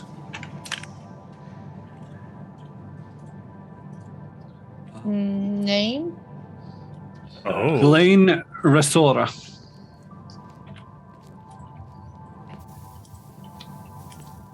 She almost looks like angelic. She's the one who came up with the who cracked the code for it. She is the actual. Oh yeah, she's the person who cracked the null space technology. A Callisticocrat and executive vice president of Edge Corps. She's led the development of a null space technology, supposedly to help secure Callisto-Cray's cargo vessels construction at the Horse Eye Orbital Plate. But I doubt they'll be using the technology for the Prophet's golden barges. Oh, so It stands to to make much more money if they keep the secret to themselves.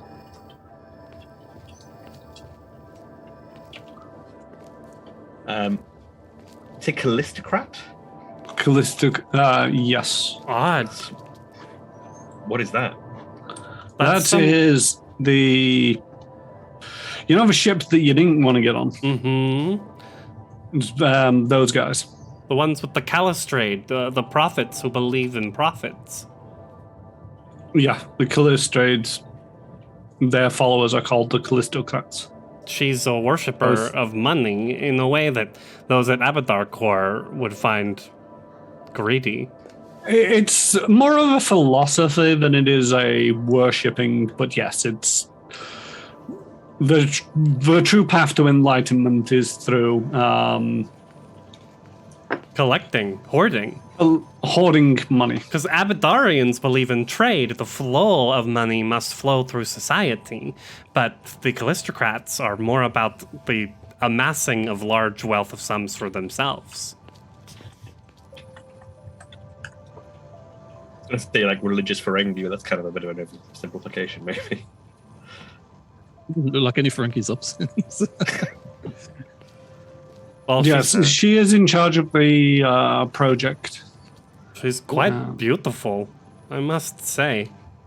Human? Human, yes. Cool. He says with absolutely no confidence, but I'm pretty sure she's human. I don't know. With this picture, I guess Aasimar, but that's a plain touched sort of thing in Starfinder. Yeah. Human with a touch of the celestial.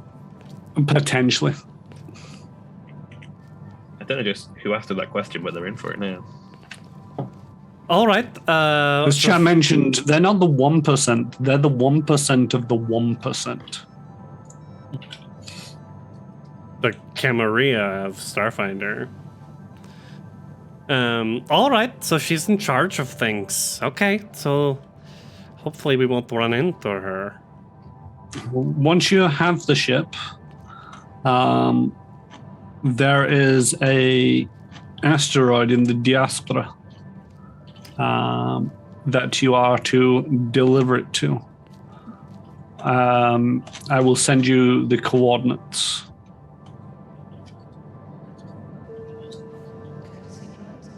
We still don't know which ship, though, do we? Do we get a description of the ship or a name? No, we know it's the Oliphant. Oliphant, yeah. Right. Yes, that is all we know. We have not managed to find out a description other than it is utilizing, or it's supposedly utilizing this null space technology. It's the one that's bigger on the inside. Right. Once we deliver it, will we? I must ask. Will we be able to receive transport off of asteroid in diaspora? It can be hard, especially for my comrades to traverse. The transport will be provided. However, to keep a low profile, there is a hangar aboard the asteroid where you will have to stay for a few days while we fly in another ship once we've verified that it is indeed the Opulent. Understood. Don't want too many people flying around the same rock. It might attract attention. Especially if any pirates are in the area. Indeed, and also, upon stealing a ship, you might have some people observing you.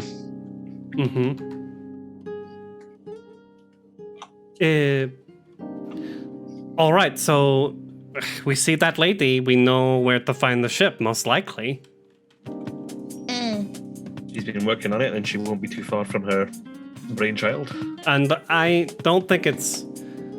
I think it might be safe to assume that any Callistocrats are also in the area. White robes, not touching people, would most likely be involved in the project as well. Potentially. That's Or not the potentially impression that rubbing you've just been given. Oh, she's the only one. So she is a Calistocrat. I'm vice president of EJ Corp. Oh shit, vice president. I didn't catch that part. Executive vice president, sorry. Oh, okay. Supposedly to help secure the Calistocrat cargo vessels constructed at the Horse Eye Orbital Plate. However, the company stands to make much more money if they keep the secret to themselves. So, you don't know particularly where her loyalties lie. Is it more to the philosophy, or is it to the company? Noting that the philosophy is personal gain of wealth. Okay. Okay. Anything else, Miss Dominda? You wouldn't, the Golden League wouldn't happen to have any people aboard the orbital plate already that we could maybe tap for resources? Make me a persuasion check. Diplomacy. 19. Unfortunately, at this time, we'd like to keep our contacts to ourselves. Should you fail, these contacts may prove useful for future endeavors. And we don't want their positions compromised. I don't suppose they at least have a line or anything like a layout of the place or secreted away key card anywhere. That is part of the job that you've been hired for. Understood. All right. We'll be waiting the location of the asteroid. That's already been wired over coordinates. to you. Okay, great. Yeah. And I hope to see you there soon. Right. Soon. And she ends the call.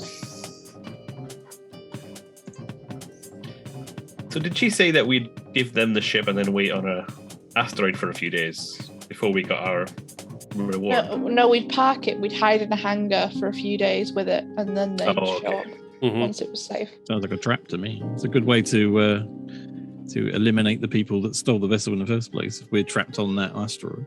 In which case, we'd fly off with the ship because, we're badass. Is that something that you think Sinjin would do? Double cross us? You know him better than all of us, Chihir. I mean, he's changed. I'd give them that, but who knows? Can you trust anyone? It's. I mean, from what a we've lot heard, of money. he has It's a big never investment. double-crossed you, though. Like the Sinjin you knew, he's never double-crossed you. Yeah, true, but it's a lot of money at stake, isn't it? It's one of the single biggest changes to the transportation industry. It's immeasurable wealth. It's people will do a lot less for a lot more for a lot less. I know. I think we should be wary, and maybe if we do get out of here, see if there's another option. I'm not saying that there will be double crosses and things like that, but I just like to keep many options open. Hope for the best, plan for the worst. Exactly. This technology, though, it seems unbelievable. We've got more than a few friends in the storage and haulage business who'd give their elastic straps to go and see something that can double the storage of a craft. That's I'm excited. I hope it's real. I mean, we'll find out once we have the ship. I cannot wait. Do you think it's worth inquiring on our tour that we wish to invest in a cargo ship with as much capacity and seeing if they drop any hints towards something like that? Or potential. If they mention maybe that they're looking for investment, we could say we're looking in that direction. Definitely. I think it's definitely a route to go, isn't it? If we say that we're looking for a cargo vessel, they're more likely to steer us in that general direction, aren't they? The tour guides are aware. Don't forget that this project is under restricted access. Might be a case that even the tour guide isn't aware of that technology. I suppose most tour guides don't know the deep secrets of what the corporation's doing. Yeah, they're more advertising facilities and what it's capable of, and how much it costs to invest in getting your own personal ship made or that kind of thing. But anything that's restricted, they might not have access to. Are we possibly, potentially, we couldn't be the only people that have considered or been employed to steal this ship? Could we have competitors, do you think? That's what I was thinking. Hopefully, if we went to one of these shindigs, we might be able to root out if there is anybody else on the trail with us. So keep a step ahead of them, maybe. It may be worth trying to schmooze with this Eileen? Elaine,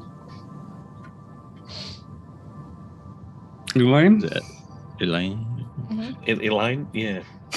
if we can get her name right, we might be able to schmooze her. She is human, by the way. I just found the tiny little note that says that she's human. Okay. All right. So the plan, we book a tour, we try and schmooze, and we drop hints about ship investments. Sounds good. Writing it down for next week.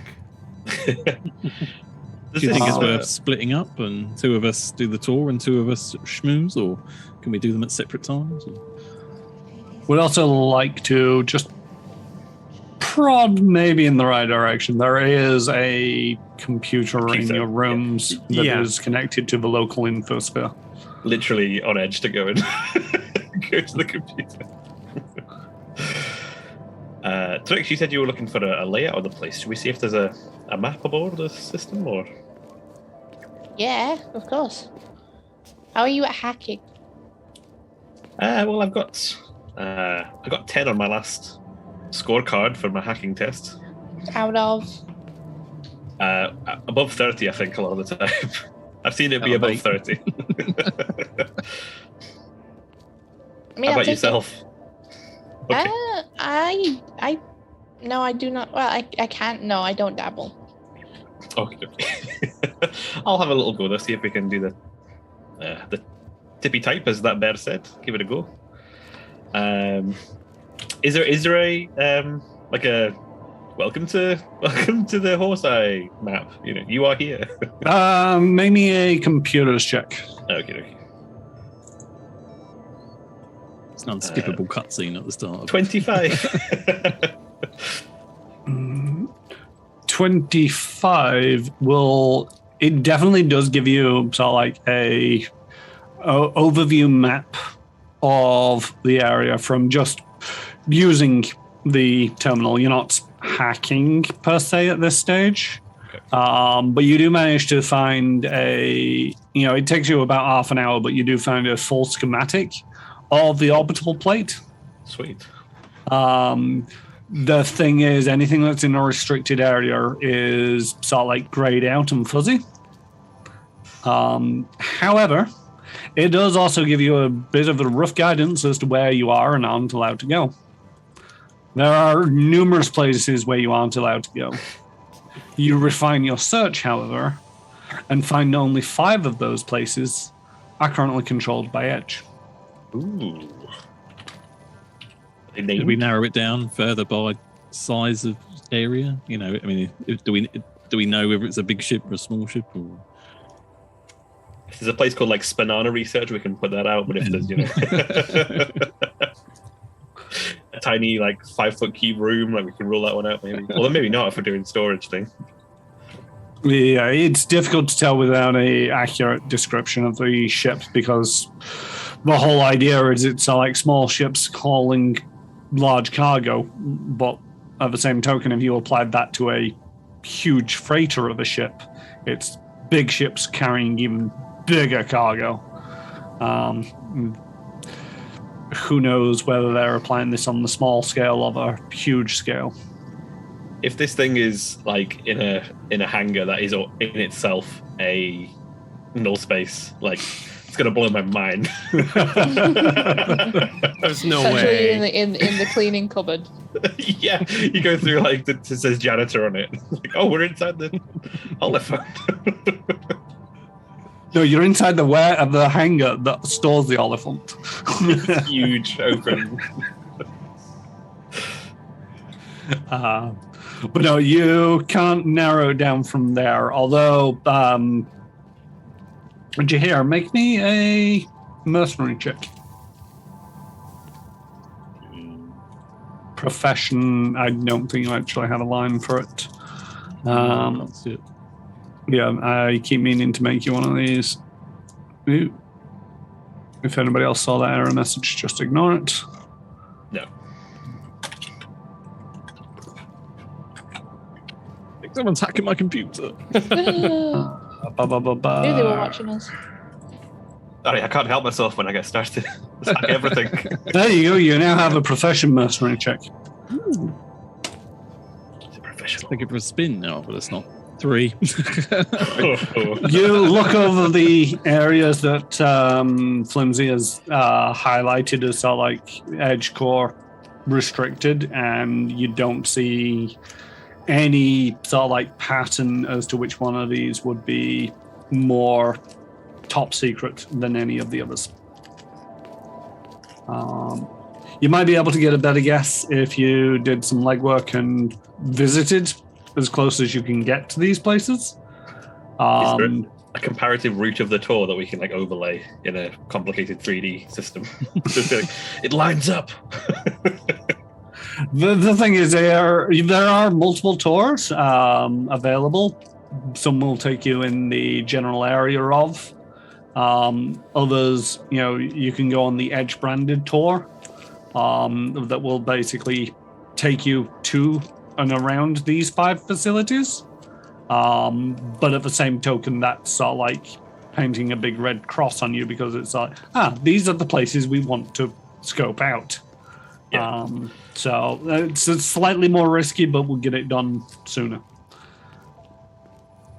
So yes, Flimsy, you'd also feel that there's potentially the option of hacking into the infosphere and trying to see if you can get schematics above and beyond what you've currently got. But you also realize that there's potential risk involved there if you were to fail in some way. It might, again, paint a big red target on you. So I'll relay that to them. When we've got a chance, I could see if I can dig a bit deeper on this, but I don't know if I want to put a mark on us if it goes wrong. Maybe we could search from a more public console. I say we take. Oh, That's a good that's actually a really good idea. Yeah.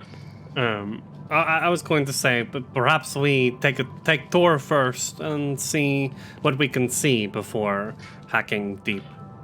Yeah, I think that's a good plan. We'll see what we can get for free before we start taking risks. Mm-hmm. Yeah, because that'd be the other thing is if you could narrow it down using the computer, you'd only have to hack it for 1 or 2. Yeah. It's more of a crapshoot as just like, is this a facility? No. Is this? No. 5 rolls on computers with a failure chance might be a bit more risky. I will also. I've got that. That charming veneer spell, my glamour, makes it easier for me to gather information, or makes it easier for any one of us to. So that would have to be at one of the shindigs. Right, so we could to schmooze. Schmoozing. Let's go schmoozing and boozing. You know. However, unfortunately, it has come to that time. The heist will have to be put on hold for a week. Feel free to come up with ideas and drop them into the chat. It doesn't hurt to have more brains working on this. I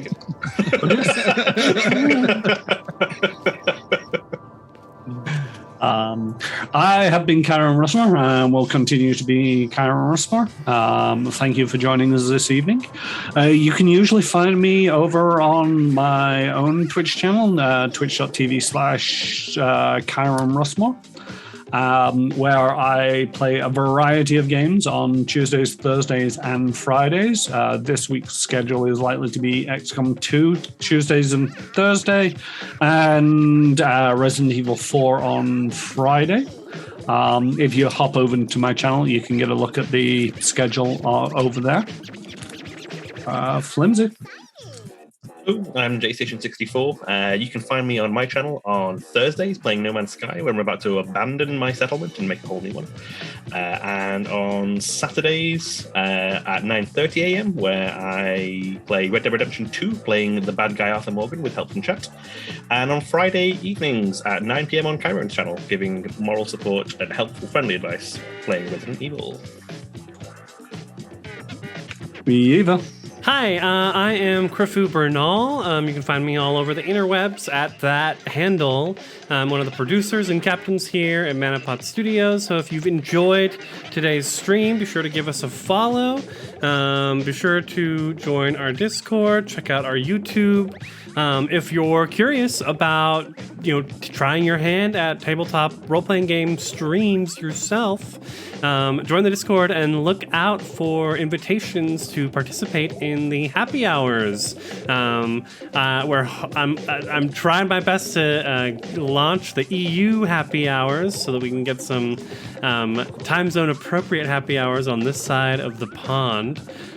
So if you're available Saturday afternoons Eastern time or Saturday evenings GMT plus, join the Discord and let me know. Trix.